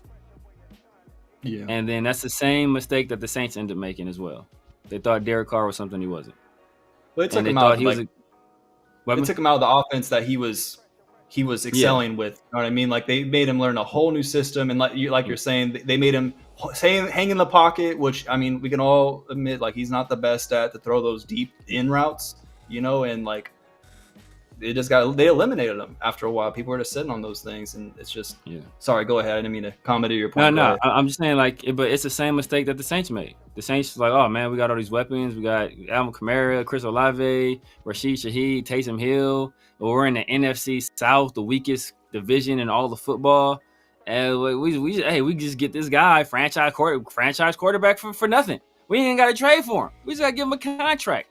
And we're going to – and what happened? I think they won, like, the first 2 games, like, blowout wins, and then it was all down. Oh, no, that was after they hired. The first year was rough. It's trash. And then the second year, we go, well, it's because he didn't have it was Pete Carmichael. It was all him. It was all his fault. We're going to hire a Kubiak. We're going to get Kubiak in here. Pete Carmichael was nasty, though. He was nasty. Yeah, Carmichael was that, but, like, Derek Carr was equally nasty. That's the thing. He was equally bad. And then they hired another guy, and guess what? He made that guy look bad too. Yeah, and I'm not trying to come up like, oh, Derek Carr is the greatest thing since sliced bread. But I will say this: remember Tom Brady, his first year with the Tampa Bay Bucks, there was a struggle there. You know why? Because they were running an offense, a Bruce Arians offense that Tom Brady wasn't used to, because he was used to that New England Patriots. Derek Carr, if we're being honest, like his best ball was with John Gruden, and he was in that offense for like 4 or 5 seasons. So he was comfortable there. And like to your point, there wasn't, I don't think Josh McDaniels transition or try to do anything. Derek Carr was comfortable. It was all about like running my system. You can run it, you just got to learn it. But it's not even that. But because if you listen, because you I think you bring up this all the time. You bring up this all the time when Peter King. He obviously the Raiders let him into the draft room, and they let him into they gave him like a supreme access that you normally don't get. And what was he talking about? He was talking about how much synergy there was between Josh McDaniels and Derek Carr. He's like, man, like their relationship, like you don't expect their relationship to be this good this early, and the way the guys are on the same page and the way they're talking to each other, it was just amazing. Like that's what, so like I don't want to hear is, oh, they didn't do anything Derek Carr wanted, and I don't want to hear that, because they were on the same page on everything. The same, that was not the thing early on. Like people try to, like this whole CJ Stroud thing, people try to say, oh, CJ Stroud had all this talent early on, and like that was not what people were saying before the season. Before CJ Stroud took that team to the playoffs, people were saying this is going to be the worst team in the NFL, and they're doing CJ Stroud. Then after the fact, everybody's like, wow, man, he was in a way better situation than Bryce Young. Like, no, that's not what people were saying beforehand. But after the fact, everybody has this hindsight, this 2020 vision, and it's, oh man, we saw this coming. Like, no, you didn't, because that's not what people were saying initially. That's not what people were saying initially with Derek Carr and Josh McDaniels. They were saying this is the greatest situation. Tom Brady was saying like, oh my God, he's so fortunate to have this guy. Josh McDaniels taught me so much, and he was so integral in me being the player who I was, and I'm glad he's with a guy like Derek Carr. So, like, I don't want the revisionist history on it, because that's not what people were saying. Same thing with the Saints. People weren't saying, oh, Derek Carr's going to get down there and struggle, and Pete Carmichael was this and that. They were saying, man, now they have they were a quarterback away. They had Drew Brees, and they were able to make it to the playoffs with Drew Brees and no arm. Drew Brees didn't have couldn't throw the ball, and they were still able to make the playoffs. Now you throw a young guy in there with this coaching staff, and it's going to be lights out. And what happened? It was a bust. Second year, they got him a new offensive coordinator. What happened? A bust. So, like, but it's just, I don't want to change the narrative. Yeah. No, I hear you, but it's also you're acknowledging that it was another offense, and like, okay, all right, let's put it this way: what's the best part of? What's like a strength of Derek Carr, like a big strength of Derek Carr? It's pre-snap. A weakness of Derek Carr is post-snap. But when your biggest strength is pre-snap and you're constantly changing offenses, you can see like how you're gonna get the worst part of his game is gonna get exposed because he's still trying to figure things out. He's still trying to, you know what I mean? I'm not saying like I'm not trying to act like Derek Carr is I know where he's at as a quarterback. I'm not trying to act like, you know, I know where his weaknesses lie or whatever, but I also know his strengths too as well. It's like we gotta acknowledge and we gotta acknowledge. I don't even time out. Look, go ahead. Time out. So what is Geno Smith doing right now then? Geno hey, bro, Smith. I'm gonna keep it a buck. Is Geno Smith Derek not Carr's learning never new played offense? this bad. Derek Carr has never played this bad for the Raiders. No, my point is that crazy, is Geno Smith. Like, so if our excuse is it's okay to play like shit because you learn a new offense, then Geno Smith gets a pass then because he in a brand new offense. Okay. So that's not the excuse. I don't want to hear that excuse because in real time, I can respond to this. We're not giving Geno Smith that pass. We're not giving Geno Smith that pass. Yeah, no. Hey, if you want to give Geno Smith that pass, go ahead. Go ahead. I'm not. Don't give Derek Carr that pass. If that's the pass we giving, then Geno Smith would get that same pass. So nobody's giving him that. It's not the same, bro. It's not the same. No, it is the same. It's the same. No. It's the same. So go ahead. This is Geno Smith's third offense in 3 years. His third offense in 3 years. 34 years old. He's 34 years old. He's grown in the NFL. Like he's never going to be good post snap though. He's never been good at post snap. Derek Carr's been good post snap in moments in his career. Like we can say that. Like he's actually one point in time in his career. Even with Gruden, bro, he wasn't terrible with post snap. Gruden was a puppet for Derek Carr. I remember Derek Carr. No, how I know Derek Carr is bad. Dog. He's still making decisions. Derek Carr is bad post snap. Want to know how I know Derek Carr's post snap? There was a game against the Chiefs when I forgot who their safety he's great was. At post snap. I'm just saying there was a safety who made a read on a play and he fell off. He's like he wasn't where he was supposed to be. Yeah, because I know. And he's not supposed to be there. He's not. He made a football play. Yeah, this is football, bro. I don't want to hear what somebody's not supposed to be. You have to take a snapshot. You have to anticipate what other people are doing, and you have to see the picture. I don't want to hear where so he's not supposed to be there or the rules here. That tells me that you have coaching just ingrained in you, and it's just this. You're a robot. You're a robot, and you follow your programming. Like that's not a football. That's not a football player. That was his strength, was doing what the coach told him to do. He said, yes, coach. He never was like, no, coach, I don't want to do this. And, you know, the first time he probably did that was with Josh McDaniels. And Josh McDaniels was like, get the hell off my field, your ass anyways. You know what I mean? Like, but let's keep it a buck. Like, Derek Carr went through a lot of coaches. I'm not out here caping for Derek Carr. I think he had moments where he played great football for the Raiders, but he was an average quarterback at best. At best, if you look at his career, he was average at best. Maybe like top 16. Sometimes he made it as high as probably top 10. You know that 2016. Yeah, right. 2016, he was tired of top 10. But he was like, he was in the top 7ish in that. But point. even with John Gruden, it lingered after that. He was like top 15, top 12. Like he was like top 12. With Gruden, but at his best though, at his best. All I'm saying is like, okay, you're learning all these systems. Yeah, you're probably gonna get worse post snap for sure. Yeah. But like Geno's never been good at that. You know what I mean? Like, and like it's difficult because what are defenses doing nowadays? They're showing 5 at the line of scrimmage and they're dropping out. You know, and like it's like I can give a damn about like what like Derek Carr did or anything like that. But it's just like the situation that we're currently in. It's like, dude, he's playing remedial football. Like you're saying, like a rookie would come in and be playing better than him, dude. Like I would rather see Cam Ward throw 7 interceptions and 4 touchdowns. You know what I mean? I totally.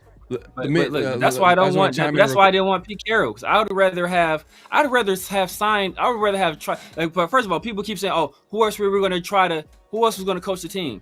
Like, we didn't reach out to anybody else. We reached out to 4 people, and that was it. But, like, bro, you're saying, who's going to come here? Cast a wide. But that's my point. You can't say, as an organization, who else is going to come here, and then you target the top guy on the job market. You can't be like, oh, I don't think anybody's going to come here, and then you make a full court press for the number one guy out there. I don't mind that don't though. make no sense. I don't really mind that though. But throwing your hat in the ring with Tom Brady. Like, of course, I want Tom Brady, the GOAT of all time, to go talk to someone about coaching the Raiders. Bro, if it's a 0.01% chance, like, I don't give a damn, dude. Like, at least you tried. Like, I would like that's what's frustrating. Is like, we're talking about the quarterback situation. At least trying, you know what I mean? Yeah. It's like, I don't mind that at all.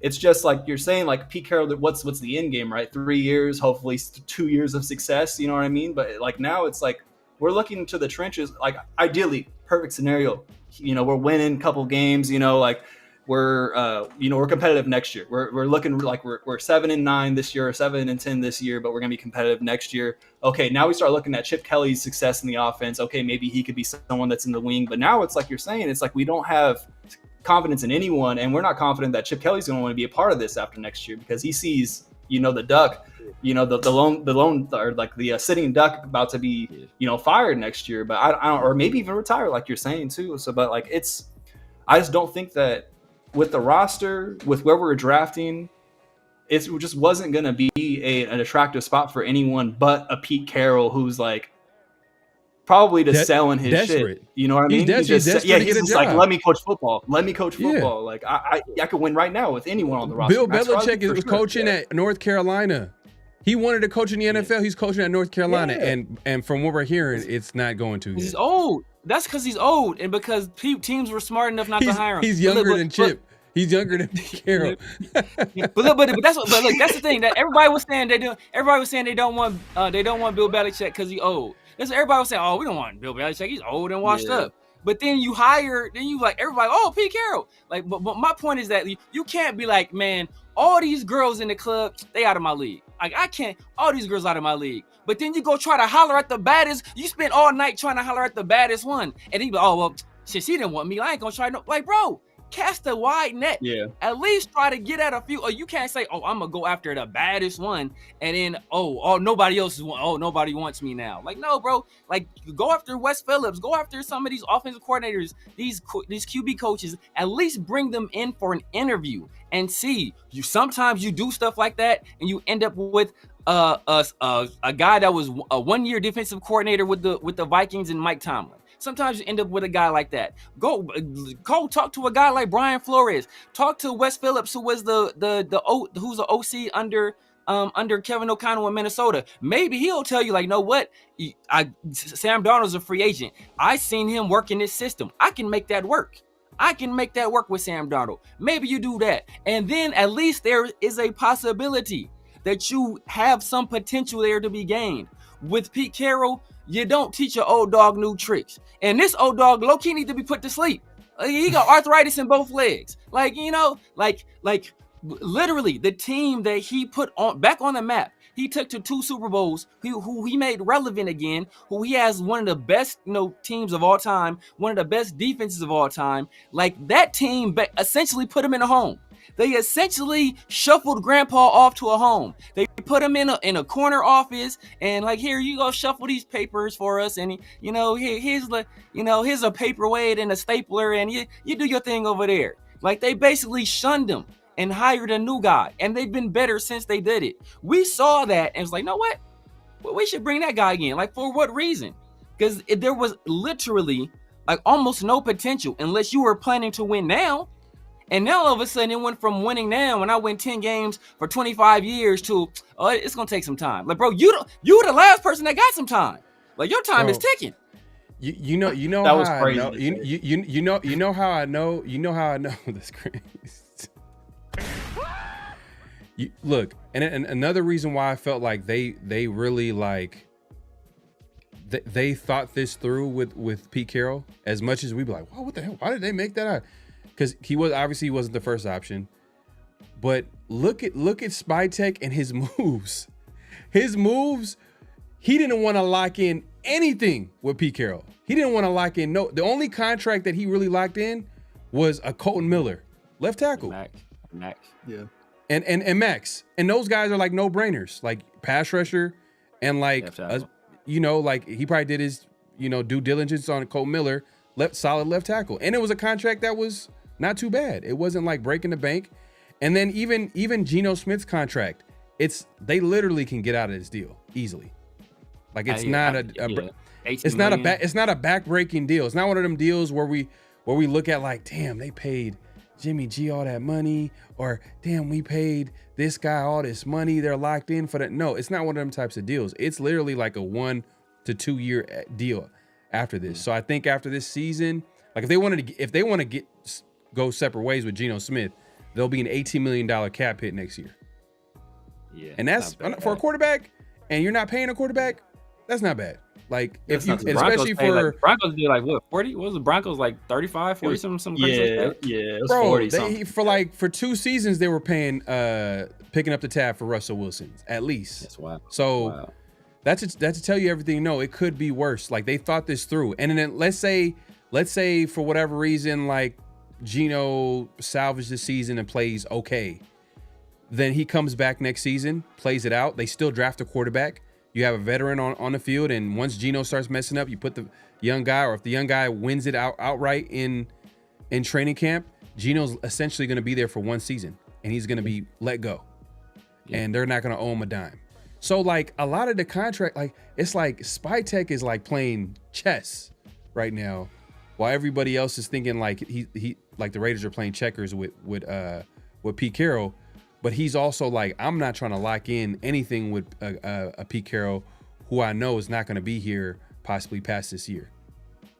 So I think they knew all along. I just feel like they knew everything. I think we are late to it. I mean, I wasn't late to it because like I said, like the low expectations. I know Mint, you felt the same way. Severe, you felt the same way. It was just a matter of like how it was going to look and how it was going to happen.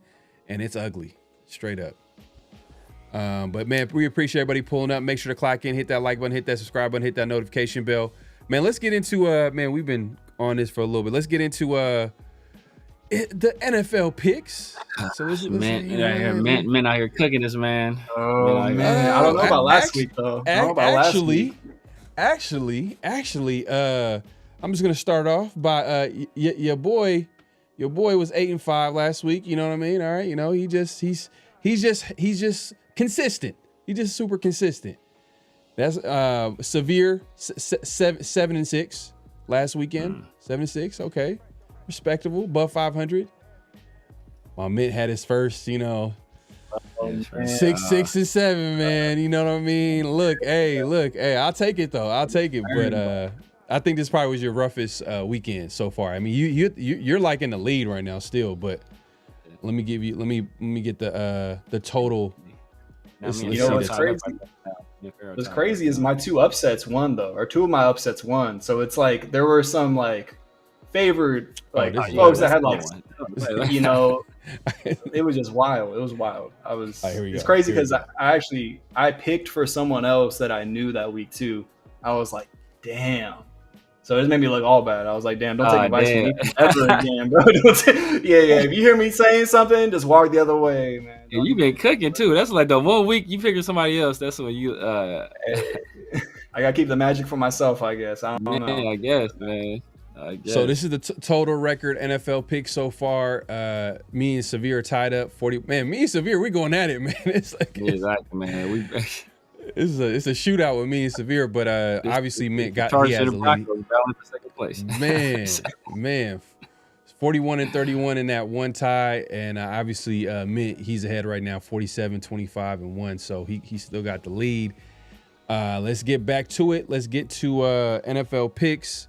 Shout out to everybody pulling up. Make sure to clock in, hit that like button, hit that subscribe button, hit that notification bell. We're going live on both our channels, so if you haven't subscribed, definitely do so. And then I'm gonna go with the also Giants. hit the like button.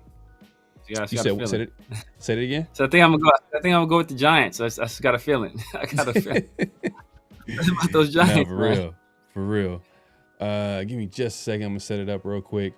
Let's see what people are saying in the chat.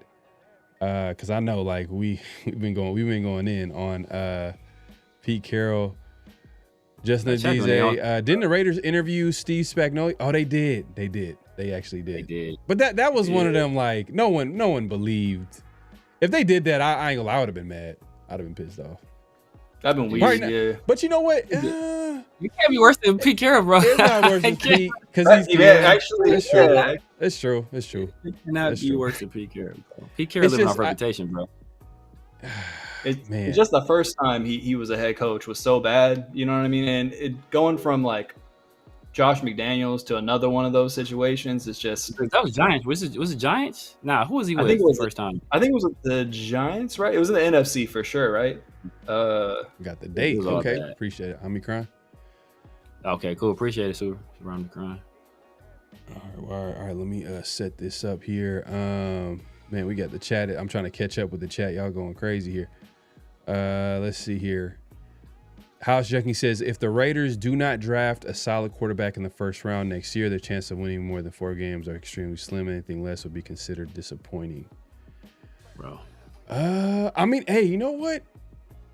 Like, I know Dante Moore is your guy. Is there anybody else that you like, Severe? I mean, Mint, have you been looking at some of these quarterbacks in college? I mean, this weekend is some good games on Saturday to check out some of these quarterbacks. I've been watching some of the marquee matchups here and there. Honestly, I do like the kid from. I mean, he's not eligible yet, but the dude from Notre Dame. I think his name's CJ Carr. He's been playing. He's been playing pretty well in moments. You know what I mean, for a younger guy. But like some of the guys that were like people that were showing promise, like a homeboy from Penn State. He looks terrible. Drew Aller looked terrible this year. It's crazy. Someone like deferring the draft and getting worse. I feel like it's wild. And then like obviously the Manning situation is weird as well. It's like he's not really. It's looking rough for him. But I do like who returned last year that has been playing pretty well. Oh. I mean, I don't. Do you like? Yeah, Mendoza? I was gonna say I don't. You like Mendoza? I'm tiptoeing to Carson Beck. I'm tiptoeing to Carson Beck right now because I'm hesitant from how terrible he looked last year. He's obviously like Miami probably has one of the best rosters in college football, right? Like, but he's been playing well. I'm like, shit, dude. Like he's been playing pretty good, but we'll see if he could steer it the whole season. I know that the dude from he was from Cal. Is he playing at Duke now? Is that where he's playing? Nah, Mendoza? Dude, Mendoza. He's plays at he's Indiana. And what do you guys think about Oklahoma quarterback? Mateer. He might play this weekend. I think he was hurt. I think he might play. Yeah, Mateer. Someone was telling me. I think Ray was telling me. Shout out to Ray. He was saying that he kind of played like Baker Mayfield. He's wearing the helmet too, bro. He's wearing the helmet. I can see you make that. I mean, it's coincidence. Like they both play for the same school, but like I think Mateer's pretty big though. I'm gonna say he's bigger than Baker, from what I recall. How tall is Mateer? I think he's like. I thought he's like 6'1", 6'2", or something like that. Oh, okay. Shit, I didn't know he's that big. I thought they look similar size too. He's not crazy big, but I'd be feeling. I mean, maybe I'd be thinking Baker's like 5'10" though. So that's like, maybe that's. He looks small when he plays, bro. he looks pretty small. Then there's the Alabama quarterback too, Ty Simpson. I don't know, like if you guys are big on him. Ty Simpson's been balling, bro. I've been watching Alabama actually, and Ty Simpson's been good. So there's like a few big games. The quarterback from Duke is actually nice though. Now you talk about him. Rundown been trying to tell me about him for a minute. He's a transfer from Tulane, and I got a chance to watch him the other day. He actually pretty nice. I forget his name. Start with an M, I want to say. He actually pretty cold. Just like pretty cold. Hey, bro, Raiders definitely drafting a quarterback next season. I mean, we say that every offseason. We always say it, but like, yeah, it's that time, man. We got NFL picks. Let's get into it real quick. Here we go. We got first game. It's Broncos and Jets. Severe, who you got? I'm gonna go with the Broncos. Jets low-key do though, but I'm gonna go with the Broncos. Yeah, it's an easy one. Yeah, Justin Fields quarterback. I'm picking opposite team every time. I'll play the averages on that. Who you got? Yeah, I think I'm going the same way. I was plotting on the upset right here. I mean, it is overseas though. I'll go Broncos. Damn, it's been overseas games like almost every week. It feels like. Yeah, the NFL's really trying to. They really trying to. Yeah, man. That's why they snatching everybody revenue. And I'm not gonna lie, it's like a disservice to like some of these teams too. They got to travel hella far with the jet lag and like it's crazy. Yeah, I'm going Broncos as well. I heard that eventually they're trying. Go ahead. No, I was gonna say even though they just came off a big win, sometimes like they'll let down because Broncos kind of been up and down. Like they've been kind of middle of the pack. I think they might be. Oh yeah, they're just above 500. So they just broke it last week with beating the Eagles. But you never know. Like the Jets is they're not a good team. So at all. Yeah, what were you about to say, Mint? No, I was just gonna say regarding the international games. I heard that they're trying to do one a week actually in the future. Like have 18 games international in a year, and every team playing one or more. Yeah, so it's kind of wild that the direction that the NFL's taken this, because you're right, it's been like 5 weeks, and I think 1 week it was two in a weekend or something like that. It was crazy. But I remember it was just one, like in a season, just 1 or 2 in a season, like the entire season. So for it to be like at almost every week, I'm seeing at 6:30 a.m. If you're on the West Coast. That's an early start for us right here, so it is what it is, man. I'm just glad the Raiders ain't they not on that schedule this season. So I mean, but would it even matter? I mean, this season, like they might as well get it out if it was, you know what I mean? Like, I rather have it done like in a bad season than a good season. Like if it's a good season, I do not want the Raiders to be going. It's such a disadvantage. Especially for like the Raiders too, because they have to go. If it's in London, it's like, it's pretty tough. Bad teams going international though, like there's already like less buy-in. It's like those dudes are gonna be out hitting the streets, bro. It's gonna like that. Those losses are gonna be insane. When they do actually go 18 weeks, someone's gonna get blown out 56-3. You know what I mean? It's gonna be terrible. It's gonna be rough. So we got the Rams Ravens this week. Ravens is like I don't even know if Lamar is going to be playing this week. I don't think he's practicing. Last I checked, I don't know if he practiced today. I don't think he practiced. I'm going to go with the Rams, man. I'm just going to play it safe. Mint, who you got? I got to go with the Rams here. Oh, man. See, if I knew if Lamar was playing or not, that would make a lot of changes. But they're so banged up, and Marlon Humphrey been getting cooked this year. So I'm about to Puka Nacua might go for 200. I'm gonna go with the Rams. All right, shit. Rams all across the board. People in the chat agree as well. They going Rams. All right, Rams. All right, you picked the Jets, right? House Junkie says the Lambs. All right, we going with the Lambs. Let's go. Let's do it. Oh, just another DJ said Lamar's not playing? All right, for sure. Oh, yes, this makes it easier. I appreciate the intel, man. That makes my pick so much easier. So we got next game up. We got Cowboys and Panthers. Oh, it's a rough one. Man, Cowboys defense is questionable. Damn, and Panthers is kind of, they got their they had a good win last week. Who they beat last season? I know I picked them to win, even though this season I told myself the Dolphins. Okay, I'm going Cowboys. Dolphins choked that one away. Oh, you picked the Dolphins too, or you picked the Panthers too last week? I picked the Dolphins last week. Yeah. Oh, okay. Yeah, I picked the Dolphins. The Dolphins had that game too. Yeah, because the Dolphins, they've been playing pretty bad, but since they got Darren Waller, they've kind of been a different team. They should have won that game. But, they should have won that game. But they're just finding ways to lose. Severe, who you got? Yeah, I got the Cowboys, by the way. I got the Cowboys.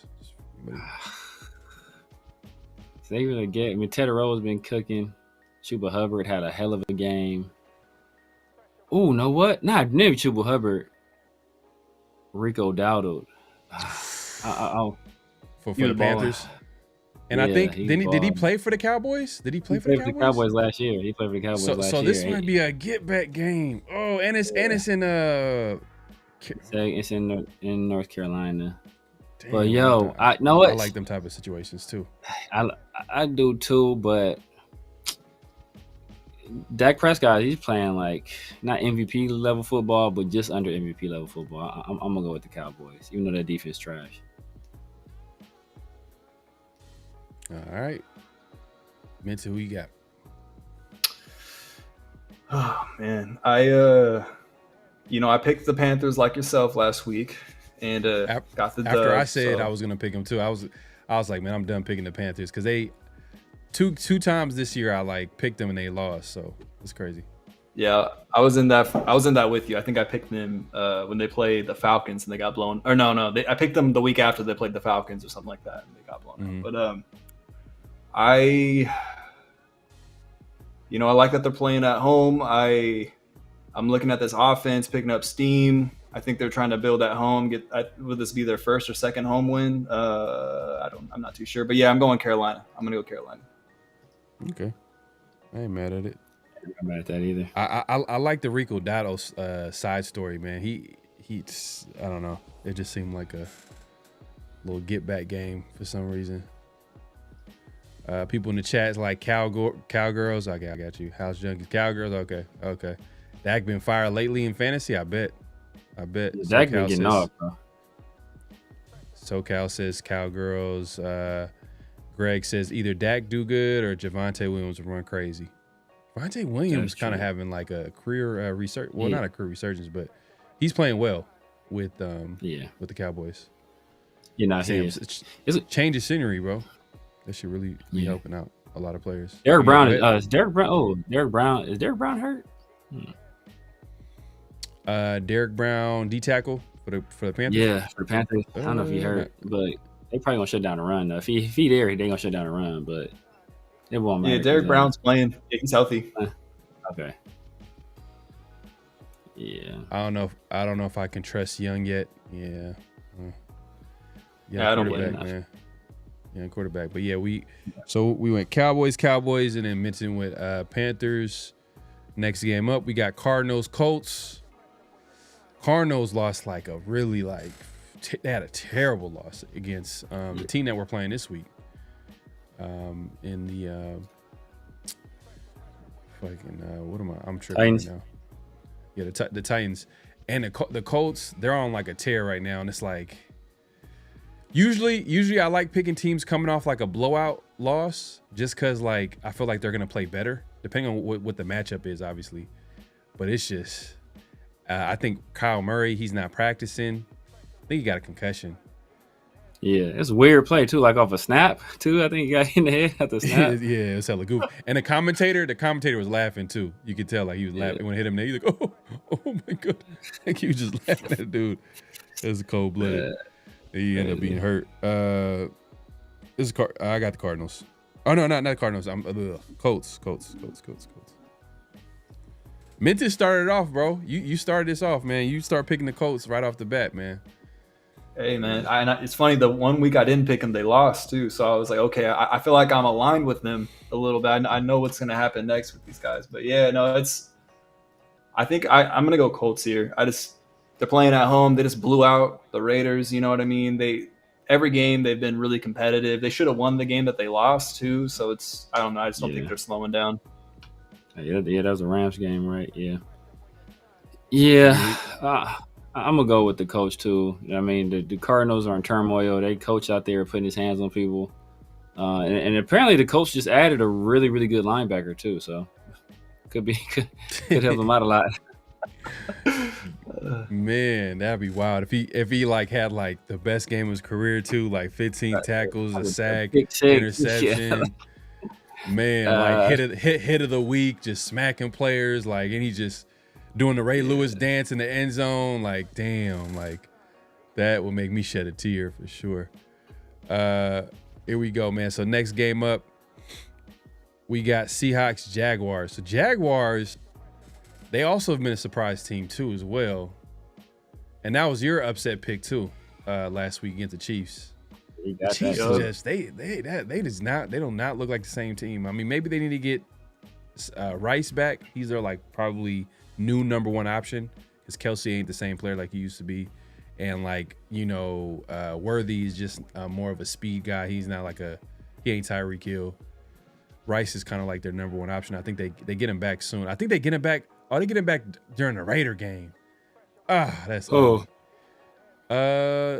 Rashid Rice. Rashid Rice? Oh yeah. Did they get him back that week or the week before though? Because if they get him back that week, he may not play. Man, I think they get him back the week before. If they get him back the week before, he definitely suiting up. But Seahawks are another team that's playing well. Even the game that they lost, I think they play. It was like a shootout that they lost last weekend. I was just looking at that. I can tell you right now. They lost to Tampa Bay 38-35. Yeah. And that led to people questioning, like, damn, the Raiders got the wrong quarterback. Yeah. You know what I mean? But, it is what it is. So I'm taking Jaguars at home.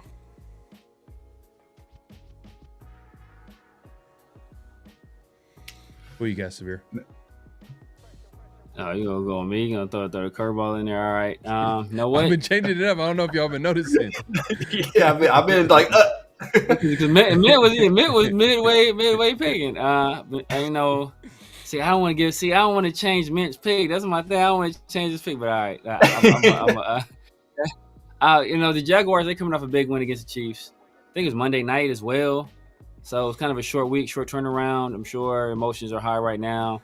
I don't want to say that was like their Super Bowl, but that was, you get that adrenaline rush, and then like afterwards you kind of tapped out. Seahawks, they lost a tough game against Tampa Bay, a high scoring game. Sam Darnold's playing great. Their defense, the defense didn't really hold up that end of the bargain against Baker, but Baker is playing at an MVP level this year. JSN is balling. Kenneth Walker got off. I'm gonna go with the Seahawks. All right. In Duval. There you go. Minted, you got. Yeah, it's funny. I was leaning Seahawks too. I think it's interesting because I feel like they haven't really beaten a real team yet, but they've competed with real teams. Like they competed with Tampa Bay, right?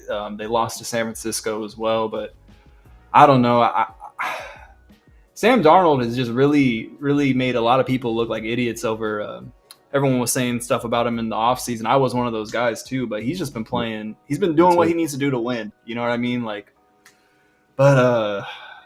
think the Jaguars, they just had the biggest win of the season, probably the biggest franchise win since they went to the playoffs. You know what I mean? And I think there's going to be a little bit of a letdown playing at home this week, and I'm going Seahawks. All right, so I guess I'm gonna get the upset. Let's go. I appreciate that, y'all. I don't mind this game. It's a close game. It could go either way. All right. Next game. Let's see. SoCal South says the Jags. All right. Okay. Greg Lero says plus Seahawks tight ends are nasty too. In a good way or bad way, man. Because sometimes. It can go either way, man. They Diddy nasty, bro. Oh man, I gotta. First of all, I was taking it there, man. Bro, them water bottles. It ain't water in them water bottles. Let me tell you, bro. They're glistening a little too much in the sunlight. Someday for me, dog. Greg says Seahawks have some sneaky wide receivers. Yeah, they do. JSN is balling. Yep. Torrey Holden, baby. Torrey Holden. Torrey Horton, yes. Speaking of cooking, a receiver, a receiver I liked more than Jack Besh. Appreciate it. He got 3 tuds. He got 3 tuds on the year. You got a kick return too, I think. Yeah. Oh man, yeah, for sure, man. It's all good. All right, so next game we got Chargers, Dolphins. Man, Chargers kind of beat up. But Dolphins, they're playing better with since they got Darren Waller into the fold. I really want to pick against the Chargers. I'm gonna go Chargers, man. Tua needs to prove it. I don't know, man. This is a game that can go either way. I ain't gonna lie, but I'll go Chargers.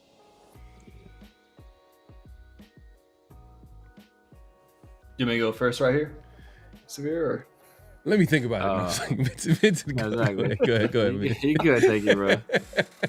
I don't know, bro. I feel like I can't trust the Dolphins like you, Pharaoh. I'm gonna go Chargers. All right, here we go. Man, I'm gonna go. Damn, man, everybody hurt though, man. I'm gonna go Chargers, man. Dolphins keep every time I pick these fools, man. They be up hella much and then they collapse at the end, bro. So I can't trust these fools, man. I want my dog Mike McDaniel to do well, bro. I can't trust you. Chargers guys, they just lost to the Giants. They came back and lost to the Commanders. Like they gotta kind of right the ship. Justin Adize says Chargers because of Herbert. Oh yeah, you know what? There's a little bit of storyline a little bit here because those are the two quarterbacks that went the same year. Tua and two went before Herbert. So, and that's like looking like a dumb pick by the Dolphins because I think didn't they pay him this offseason?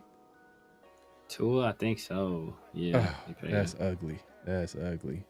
I don't know what are they seeing Tua? Like he's not bad, but it's just like. I don't know. I just don't feel like he's a quarterback you lock in. Like he's not clutch, bro. He's just not clutch. Yeah. When the game is on the line, bro. Not healthy all the time too. He's not healthy. You know, it's just your number one receiver doesn't want to play with him. You know what I mean? Like it's just now your number one wide receiver is someone that is unretired, that's already questionable. Like it's just facts. Yeah. So we went Chargers all across the board. We got Browns and Steelers. This is a AFC North showdown. So two things here. Steelers, I'm not sold on the Steelers. But I feel like they're the better team because of quarterback, but Dylan Gabriel didn't look too bad in his debut. And I know the Browns got a good defense. Yeah. They got a recent trade. I don't know. I haven't been paying attention to like how good the secondary traded Greg has Newsome been with Tyson Campbell, because Tyson Campbell's the player that they got in return. So I don't know. And they've been I've been hearing Greg Newsome in the trade rumors for minutes. I don't know what's going on. Like I don't know, that coaching staff doesn't like him or something like that, but it's kind of a weird situation, like a player for player trade. But I'm gonna go Steelers. I'm gonna go Steelers. This is easy. This one could be upset too. Fuck. This one scares me.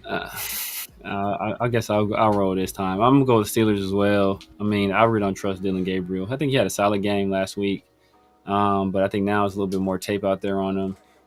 We all know how Mike Tomlin does rookie quarterbacks, so I think he's gonna make things very difficult on Dylan Gabriel. And Dylan Gabriel, he's super limited physically, athletically. So I think they're gonna make it tough. You know, the one thing they have going for him is Quinshawn. Quinshawn's been balling.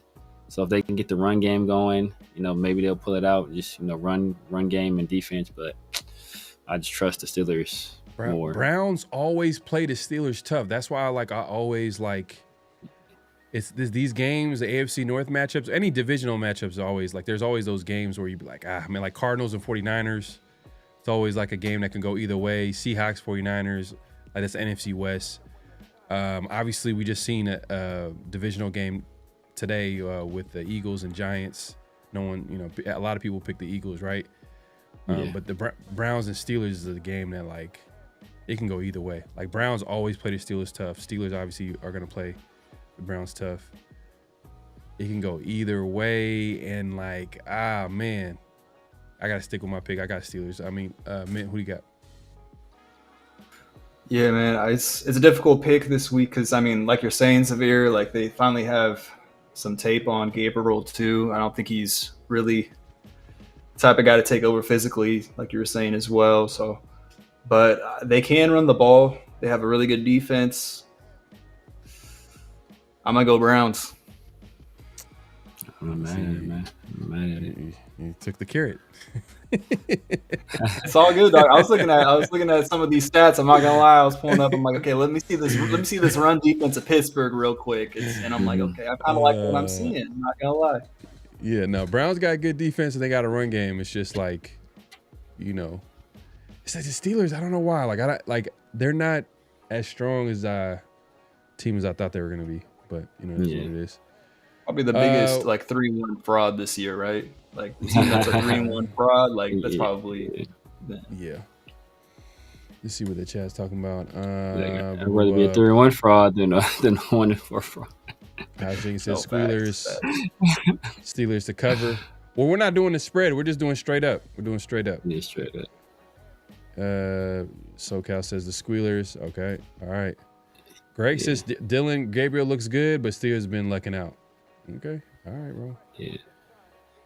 Justin DJ says Steelers because the Browns offense plays not to lose. Mm-hmm. Yeah. It's on the road too. Yeah, it's on the road. And I made sure I didn't throw this in my pick just in case somebody Steelers are coming off a bye week. Damn. He had that trap card on him for sure. He was like, oh, no, I know this. I played the blue. What did Yu-Gi-Oh always play? Blue eyes, white dragon. Whatever. Like the blue eyes, white dragon for sure, dog. Blue eyes. I hit you with the blue eyes, white dragon out of nowhere.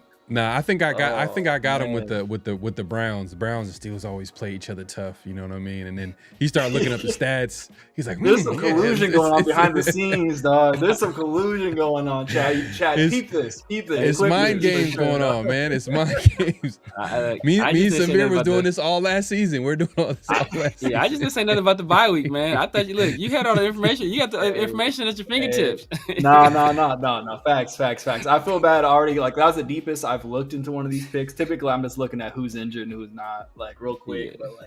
But I definitely dove in, and damn, it shows he's an honest man, Chad. He's an honest man. He came clean. Let me know about the bye week and everything. Just to like honor that, just to reward that. I'm staying with the Browns. Browns. I saw 3-1. I'm like 3-1. Let me investigate. There's no way Severe hit him with the Yu-Gi-Oh. The Yu-Gi-Oh. Had to do it, man. That's funny. That's fun. We got Patriots Saints. This game is going to be on the road for the Patriots. Patriots is kind of like, damn, they're looking at that Raider loss as like, like an ugly loss. Like that's a dusty loss. Like, we lost against the Raiders.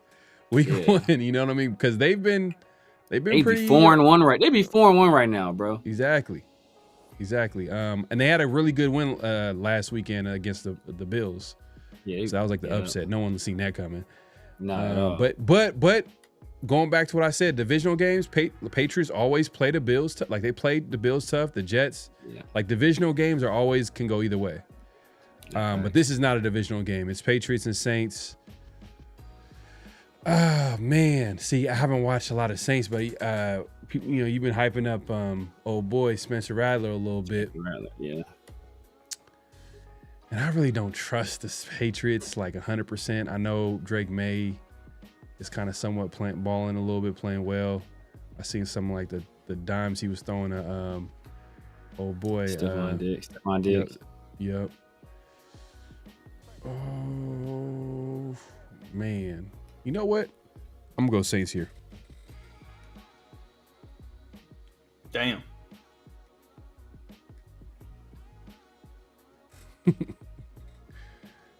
I'll go because you went last time, right, Sabir?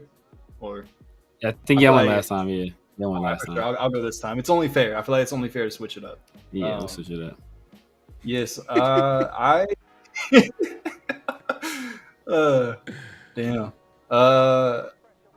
Yeah, no, man, I can't buy the Saints right now. They gotta show me again. So they haven't really been competitive all year. They had that was an incredible game last week. Spencer Rattler was balling out. I'm going with the Patriots though for sure. I think They just have been a little bit more consistent. Got you. Yeah, man. I see. I have to make a decision here because some strategery going on as well. Where it's like, man, do I want to? I peeped that off top, bro. I clocked that immediately. He was like, "Oh, I'm going Saints." Going on as well, man. Some strategy going on as well. But you know what? I'm gonna go with the Saints, man. The Patriots coming. It's the same situation. They're coming off the big win against the Bills. The Saints, they're coming off their first win of the season. I think they've played well enough to win some other games, and they just haven't come through. Spencer Rattler's playing well. I'm roll with the Saints, man. I'm roll with the Saints. All right. So this is an upset pick for Minted. This is an upset pick for him. Damn, this seems like a forced upset. I was like, I didn't know if I wanted to give him that, man. I don't know if I wanted to give him that just because it's the 3-2 versus the. But if y'all win, you deserve it though. If they win, y'all stood on it, so it's it is what it is. Yeah. Titans Raiders. Obviously, I've been talking this up a little bit for the Raiders to win this game. After last weekend, I was thinking about moving forward, I might have to start switching up the strategy with the Raiders game, but I think this is a winnable game for the Raiders. This is like I said earlier, it's the Super Bowl for this coaching staff. This is they can't lose this game. It's it's too much pressure, too much on the line, meaning that even though the season is not going to go the way Pete Carroll thought it was going to go by winning 10 games, you still got to win these types of games to not keep the fan base from wanting to fire you mid-season. You know what I'm saying? This is a game that you got to win. And it's a good matchup. And I think Genty, like I said earlier, they're one of the worst rushing defense in the NFL. They're worse statistically than the Bears.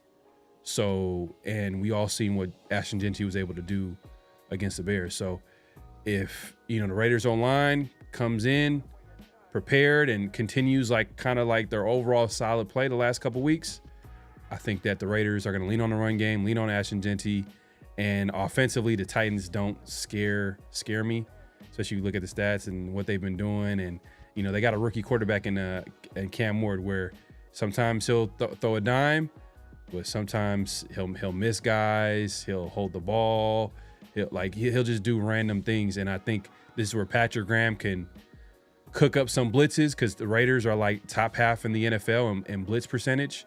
So and it shows when you watch the game, they're not getting after the quarterback by getting pressure with their front four. A lot of it is design blitzes and stunts and things like that. So I think this would be a perfect game for the Raiders to get their first W in a month, man, since the first game of the season. So I'll say Raiders win 20-10. Man. It's a situation where if the Raiders don't win this game, I can't realistically pick them at all for the rest of the year. So, man. Hey man, Titans. When sometimes when teams win, it comes in bunches. And Cam Ward was balling in the fourth quarter. He was doing his thing. Cam Ridley was showing out last weekend, over 130 yards receiving. Damn, and they got a game record on defense that scares me. I'm not gonna lie. He's a game record that could destroy whatever the Raiders do on offense. Kind of like what Max Crosby can do to offensive line. And our weakness is the interior too. It's a great matchup for oh boy, I'm trying, man. I don't know what's going on with me today. I guess I'm super tired or whatever. But Jeffrey Simmons, you know what I'm saying? So yeah, Jeffrey. Man, I'm gonna go Raiders, man. It's gonna be something nasty. They're going Raiders 15-9 in the field goal fest, man. 15-9 Raiders. Pete Carroll kicks field goals up and down the field, man. 59 Raiders. He pulls out his game plan from versus the Titans in 2017. He pulls it out, man. My God, man, appreciate you.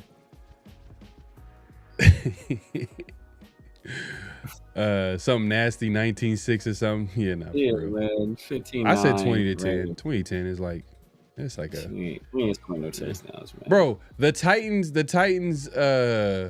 We just had a guy that obviously follows the team. Earlier, we had a great interview, and he picked against the Titans. Yeah, every guy that we brought on the show, they all picked their team, and he's like, "Yeah, this team it's disgusting." Yeah, like it's he bad. Kept it G. He kept it a buck. I respected it. I was like, "Oh, okay, he kept it real." Kept it a buck. Yeah, I'm looking at it. You talking about this Titans defense though, man. They played the Rams and the Colts. Yeah, and the Tech. Like you can't look at their run defense and be like, they played the Rams and that's not even fair. Look, to say they run defense is loud. But I asked them though. I said, "Hey, is this a situation where like they're just not cutting it? Like they're not good, or have they just ran into teams that are like clearly just better? Like they're just executing at a high level?" And he was just saying like their offense is so bad that the defense just can't take it anymore, and they just start giving up big plays and stuff like that. So, but they are giving up a 5 yards a clip. That's pretty high. That's hey man, that's a nice little number. 5 yards a carry. That's two runs is first down. Yeah, no, I feel like another thing that folks aren't talking about is their secondary. I feel like the Titans secondary, their safeties are, I think they're a little older, if I'm not mistaken. They have Xavier Woods, Monty Hooker, but and obviously Schneed out there as well. But if they can marry that up with a pass rush and we're down already like 10-0 at a blink of an eye like we have been the last couple of weeks, then yeah, it could get out of hand. Yeah. But I just don't see that happen. It can't happen again. You know what I mean? Like this is like Severe was saying. I was thinking about this today. I was like, okay, if the Raiders lose this game, realistically, I'm probably not going to pick them all year. So it's like they lost to the team that's probably has the least talent on offense in the league. You know what I mean? And like their defense isn't necessarily impressive. They have some pieces, but like man, Tony Pollard. You know what I mean? We got Tony Pollard, Tajay Spears.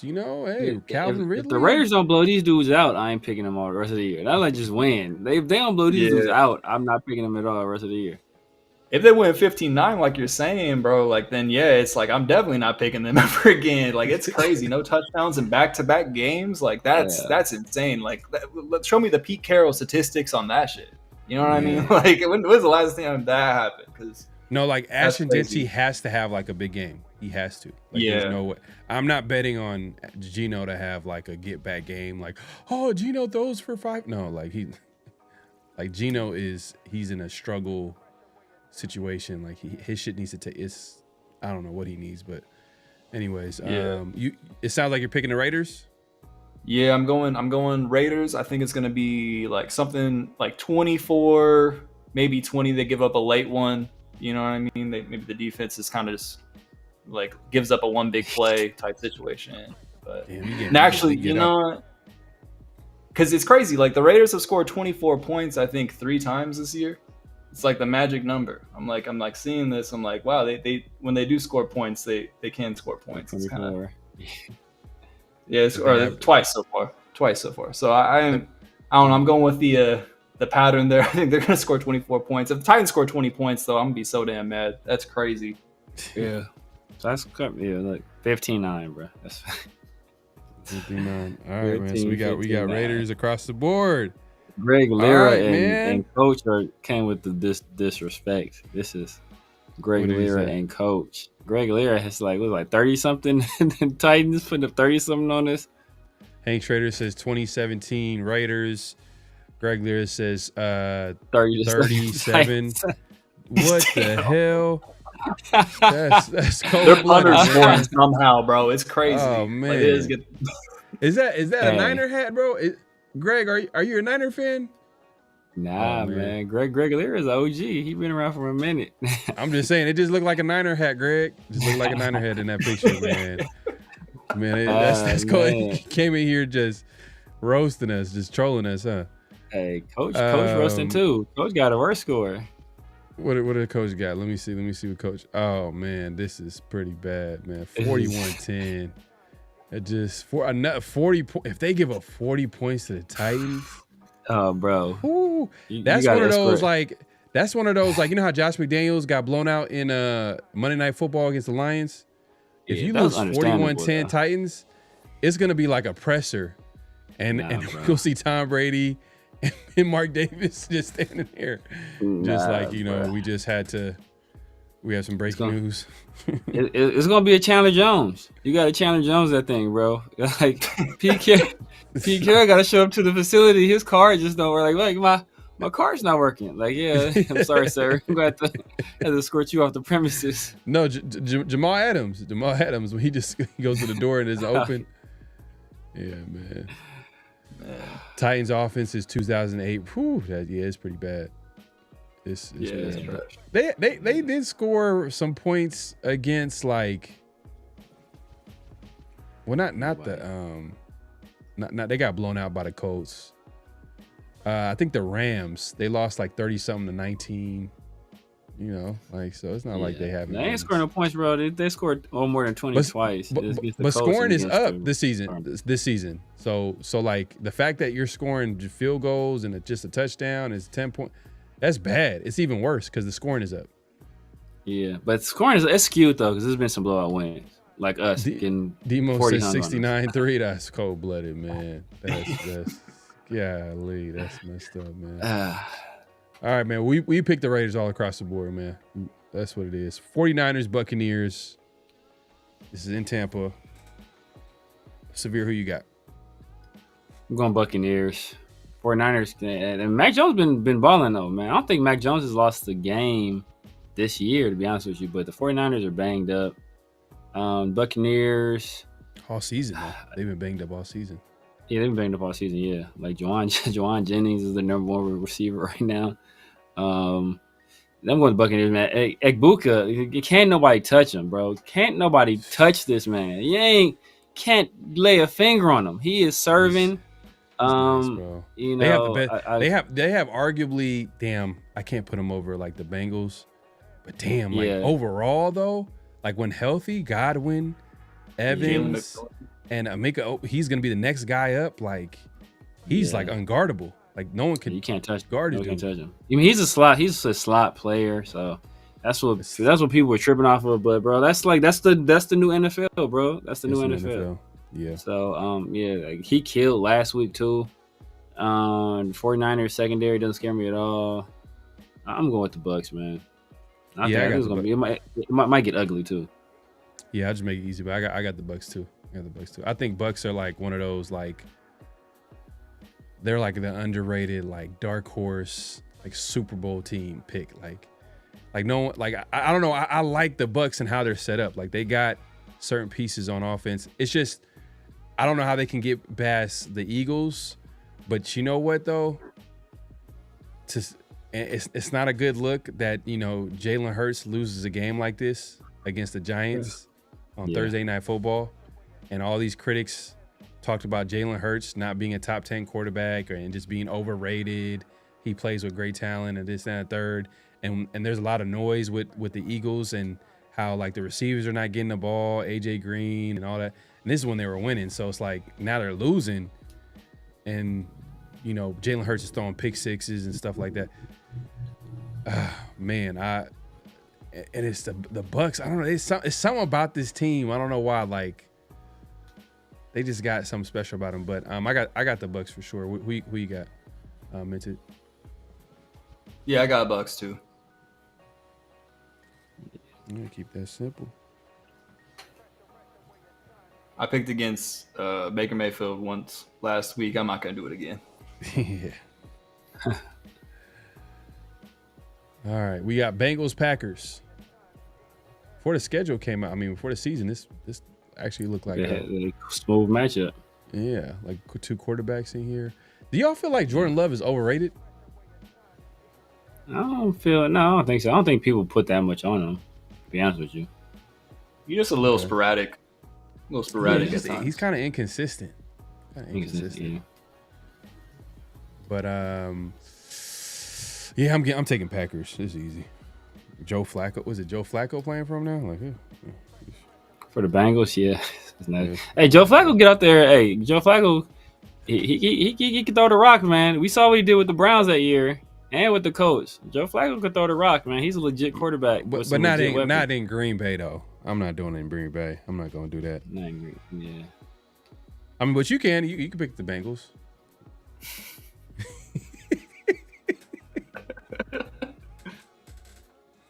That mess around. Gosh. I feel like just picking the Bengals just for the they mess around to win. I was considering it too. Huh? Who you got, Minted? Man, I really want to pick the Bengals too, Severe. I'm not gonna lie, I really do. It's just I'm thinking about that offensive line against Micah Parsons Parsons and just that front. But I don't know. This is the type of game that Joe Flacco wins off just like coming in, flying in out of nowhere, throws 5 touchdowns, 2 interceptions. You know what I mean? Man. Yeah. I'm definitely smashing the over on interceptions on Joe Flacco this week, but I'm not taking him to win. Yeah, I'm gonna go with the Packers.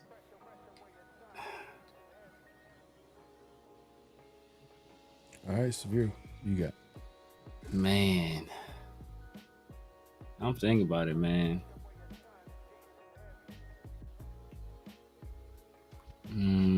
Dang, Chase Brown ain't been playing well. Yeah, man. Joe Flacco on his A game, bro. Joe Flacco on his A game. That's the thing. It's just it's a short turnaround. I'm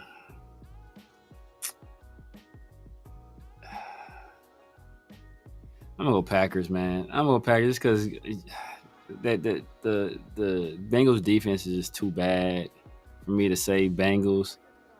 If they had any kind of a defense at all, the fact that y'all thinking about it this hard is so crazy, man. Because I think that if they got like a legit quarterback now, you got T. Higgins and Jamar Chase, you got somebody that can actually get them the ball with any kind of regularity. Like that right there, you can take over a game, bro. And not like the Packers got no like lights out secondary.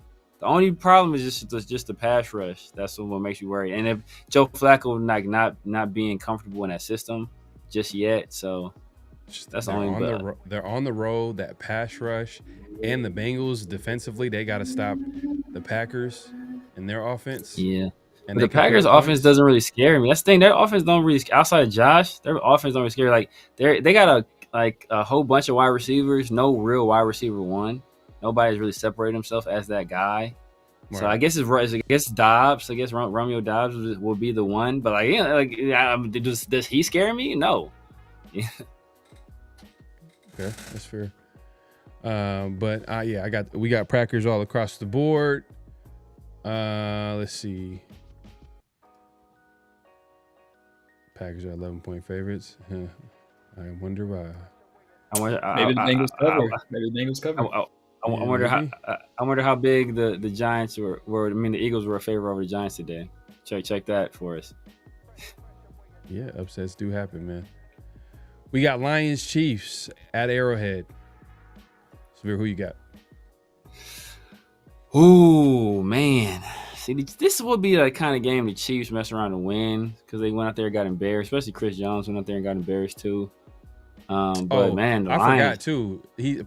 That's flag. We forgot to put him a flag in the play. We might save it next week. Yeah, no, we definitely. I got the footage and everything, but that was disgusting. The play where he was just standing and he was watching. Yeah, that was the one. That's the winning touchdown. And then after the game, there's a clip of him talking about the play. He's talking about the way he talked about it was like, yeah, we need to play better. Nah, you should have been like, I need to play better. Like, why are you talking about the team need to play better? You talking about? Yeah, I'm gonna go with the Lions, man. Jahmyr Gibbs is playing pretty well. Jared Goff is playing some good football too. And then Sun God, he's another dude right now. Like, can't nobody touch him. Can't nobody deal with him. You said you got the Lions? Yeah, I got the Lions. It's tough though, because I want to pick the Chiefs because after that embarrassment, I know they're gonna come back prepared. And it's a primetime game. Patrick Mahomes in primetime versus Jared Goff in primetime. That's what made me think about it, just because Jared Goff is not great in primetime. And Patrick Mahomes, he's lights out when the lights are on. So, but yeah, the talent disparity is just too great. Yeah, I mean, Minty, what do you got? Yeah, man, I think it's difficult because I'm looking at the Lions. Obviously, like they're just talented at every position. It looks like their secondary is a little banged up. I think Terry Arnold has already been ruled out too. So that's addition by subtraction. He hasn't been playing well, or what? Ours been ass, bro. Like I said, he was gonna be. Man, dodged a bullet, I guess, man. Because I remember he said that. He said that was a coin toss. That's crazy. Yeah, I took my CB4 or 5, 5, I think. Yeah, man. Well, no, I'm gonna go Lions. Yeah, I'm gonna go Lions.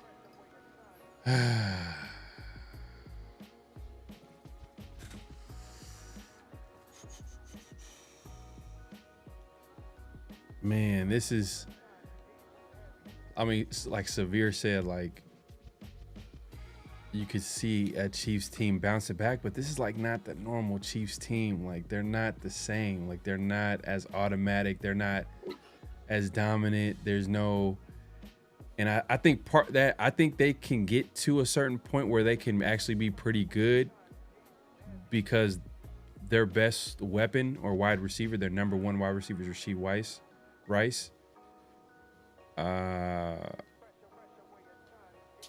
Man, the Lions. Yeah, Lions is just too damn good, bro. I ain't gonna front. Yeah, I'm going Lions, man.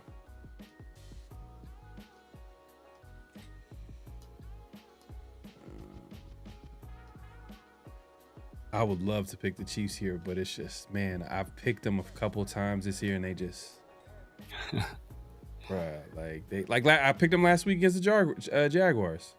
Exactly. Yeah, same here. And like they're doing things that like we're not normally seeing from Chiefs teams over the years. Like they're just, the players are arguing with each other. They're like giving up on plays. They can't get after. They can't get to the quarterback with their front four. They have to blitz. They have to blitz to get to quarterback. Kind of like us. Look. Peep this. All right, the Lions lost the first game of the season versus the Packers, 27-13. Since then, it's been 52, 38, 34, 37.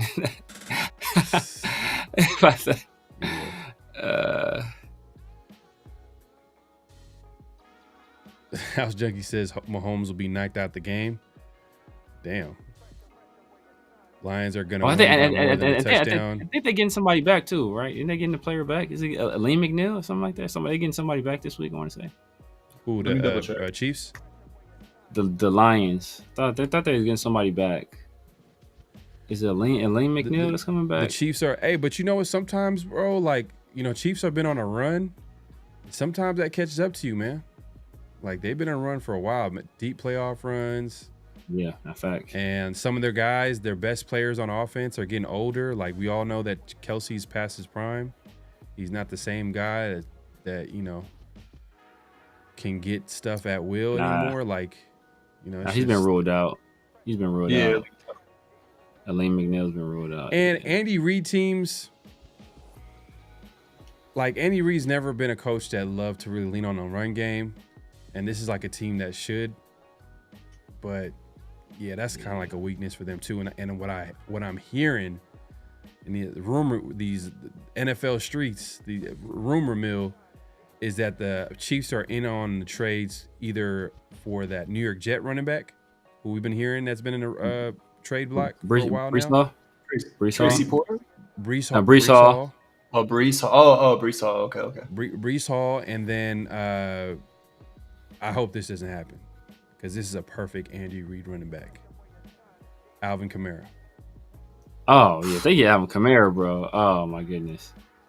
Please, Saints, just keep him. Let him retire a Saint. Whatever you got to do, or trade him somewhere. Just not the Chiefs. Please, not the Chiefs. He's been getting banged up though. He's been unhealthy a lot of the season, the last couple of years. Yeah, I've had him in fantasy a couple of times. But you know how it goes when those guys get to contenders. All of a sudden they be, we ain't been this healthy my whole career. Yeah, that's true. But the Lions got my dog Tyreek Williams. It's gonna be tough sledding. Oh yeah, that Monday Night Football games. We'll be having double headers. All right, so we got Bills and Falcons in Atlanta. Bills just lost the tough game against the Patriots, coming off that loss. The Falcons, obviously, did they come off? Were they on a bye week? Did they play last week? I'm trying to think. Did they play? Who, the Falcons? I think they were on a bye. Nah, everybody. I think they might have been on a bye like last week. Yeah, no, they couldn't have been. They played well. They played well against somebody. They lost to New England. It was a close game though. It was 23-20. Oh, they lost against. No, the Bills. I'm talking about the Falcons. They only got 4 games. Talking about the Falcons. Oh yeah, probably coming off a bye then. Yeah, I'm sure. Ooh, if they coming off a bye. Oh man. And the Bills. Oh man. I guess they beat the Commanders too. Yeah, that's what it was. A couple weeks ago. A couple weeks ago. Yeah, the Falcons. Going into the bye. Yeah. And Penix bought that game. Like I said, you know what? I feel like this might be an upset pick. Depending on what y'all go, but I'm gonna go Falcons. It's gonna be an upset pick. For sure. Man, look, Michael Penix is my dog. You know, I like Bijan too. Drake London's whatever, but you know, obviously my boy Divine Diablo's over there showing y'all who the real problem on the Raiders defense was. It wasn't him, because he's playing well. The other guy ain't. So, but you know, the Bills coming off that tough loss to the Patriots. I think they're gonna come out with a point to prove. So I'm gonna go with the Bills. I think it's gonna be a high scoring affair though, but I'm gonna trust Josh Allen to get it done. All right, Minty, who you got? Yeah, man, I think that I'm gonna go Bills here. I don't think Josh Allen and the Bills win back-to-back games. Typically, they don't do that. So yeah, I'm gonna go Bills, especially big upsets like that. Yeah. All right, man. It's all good. I'll take the upset. It's all good. We got second Monday Night Football matchup, Bears-Commanders. The two former number 1 and 2 picks from the 2024 NFL Draft face pretty much going against each other. So I think Jane Daniels is healthy. I think he played last game. Caleb Williams has looked better as of late. Like, he's not perfect, but he's improving. Especially because I know Minted, I know you were kind of like critical of the fit with Ben Johnson. So it's going to take time. I'm going Commanders. I don't think the Bears is kind of like, if you letting the Raiders play close, like Raiders came down to the wire. Yeah, come on, man. Hell no. Commanders at home. Who you got, Minted? Yeah, man. I think this is gonna be more competitive. I think the Bears will cover this game. I don't think they'll win though. I think the Commanders win. So who you got? I'm going the same. I'm going Commanders. Bill, aka Ja'Cory Krosky Merritt, he just had a big game, over 100 yards, 2 tuds, 8 yards of carry. We saw what Ashley Genty was able to do against the Bears run defense, and we saw what you know that rush offense did against us. They got Jane Daniels back now too. Yeah, I'm going with the Commanders. All right. So that pretty much wraps up NFL picks this week. Let me see. Like who got the upset picks this week? I need a few, man. I need the zig against what you call it. It's the only way I'm gonna catch up, man. That's just too. Damn, I got the upset pick with the Jaguars. I got a few of them. I got the Jaguars. Yeah. Mint got the Patriots. I picked the Browns over the Saints. The Browns over the Steelers. You got the Bengals. You got the Bengals. Did you pick the Bengals? No, you didn't pick the Bengals, did you? No, I didn't pick the Bengals. Okay, yeah. I know you were thinking about it. Yeah. Oh yeah, so I feel like you didn't have no upsets this week. Yes. You playing it safe this week? I feel you. I mean, that doesn't necessarily, because if y'all wrong on something, then I'm right. I just need the right ones to go my way. Because some I'm with you, and some I'm with Mint. So I just need I need the ones to go my way. Yeah, definitely. It's just close. It's just gonna be a lot close. Yeah, man. That's pretty much it, man. We appreciate everybody coming through. Make sure to clock in at this point, clock out, hit that like button, hit that subscribe button, hit that notification bell. That wraps up NFL picks. We'll see. We'll get the update next week after this weekend and see how the weekend goes as far as the games. I know we keep tabs with each other during the games and stuff like that to see who's up, who's not, or whatever. But yeah, man. Severe, man. Let the people know where they can find you, what to look forward to, all that good stuff. You guys know what it is, man. The Severe Raider here on YouTube, IG, X, Snapchat, TikTok, Twitch, Kick, True Social, Blue Sky, everywhere. The Severe Raider. Holla at your boy, man. Sundays and Wednesdays, my guys, Chris and 805 in the Raider War Room. Tuesdays and Thursdays with Pharaoh, obviously, 50-50 showing around the shield. And then super close to 1500, man. So, tap in with your boy, man. We can get this Monday night popping as well. Yes, hey man, and if y'all not subscribed to Severe, man, what are y'all doing, man? Head over to his channel, get this man to 1500 right now. Head over to his channel and hit the subscribe button. Make sure to hit the like button as well, hit the notification bell. But if you're not subscribed, definitely head over to the channel and subscribe. My guy Minted, man, appreciate you coming through. It's always good to have you on. And man, you got a nice little lead right now with the NFL picks, man. But slowly but surely, we about to chip away from that lead. But let the people know where they can find you, what to look forward to, all that good stuff. Yeah, first and foremost, just want to say thank you to Pharaoh and Severe for having me. It's always dope to, hop on, extend the platform. I really appreciate it. It's really dope to be popping on like one of the best Raider shows out right now, to be honest. Like, you can't miss an episode. They're covering everything. The takes are always very authentic. It's not just, recycled takes that you hear from like the Raiders media, anything like that. So just really appreciate the opportunity to come on and shoot the breeze with the boys. But yeah, you can tap in with me on social media, mint.beats, everywhere, TikTok, Instagram, YouTube. I have my music out on Apple Music, Spotify, all of them joints, wherever you listen to music, you can find my music there. I have some stuff, it's like beat tapes, so you can tap in with that, or I have some stuff with some rappers as well, some R&B joints. But yeah, tap in, support your boy. Yeah, definitely tap in with my guy Mint Beats, man. If you guys want to fire a beat, whatever, man, the guy has it.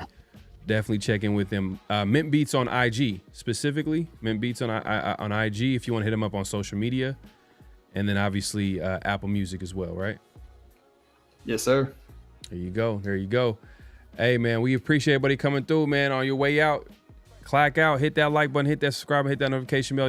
Hey, man, make sure to subscribe, hit the notification bell. We'll be back here next week, 50-50 show, obviously around the Shield next Thursday. We'll definitely try to keep the guests coming, man. That's what Around the Shield is about, man. We trying to tap in with everybody on Around the Shield, have good guests, good fire conversations. And we want to keep that going. So we appreciate everybody pulling up. We'll be back here, like I said, 50-50 show on Tuesday. And then a post game possibly this weekend. So be on the lookout for that as well. Depending on this game going, I don't know how I'm feeling. It's just, man, if it's an ugly game, Raiders lose, I might have to just stay low. Like, I need to stay away, just It might have to just stay away from regular YouTube. That's an AM game or is one? It's one. It's a 1 p.m. game, right? Yeah. Yep. Yeah. Okay, for sure. Yeah, man. We appreciate everybody pulling up, man. And any last thoughts before we head out? Just keep your head up, nation, bro. Like it's gonna be a process. I mean, I know everyone was riding this 10-6 wave, but like let's just look at this with realistic eyes. You know what I mean? Like look at the roster. You can still be hopeful on Sundays. You know what I mean? And you don't have to be super upset about these dudes losing. You know what I mean? It's out of our control at the end of the day. It's obviously we love our team, but don't let it ruin your day. If they do lose, win or lose, enjoy your Sunday. But we're gonna win this week though for sure. Hey man. Facts, I would say I hope so, but then there's a little bit of me that's like, we need to develop these young players. We need to develop these young players. You know what I mean? Look, you know what I'm saying, bro? Hey, that's what I'm saying, bro. Hey, Cam Miller time, baby. Cam Miller time. It's Miller time, bro. He's on a practice squad? He's on a practice squad? He's on a practice squad. Yeah, man. Yes, sir. Man. Yeah, man. All right. But we'll see, man. 10 games ain't happening, though. All right, man. We'll see y'all next week, man. Peace.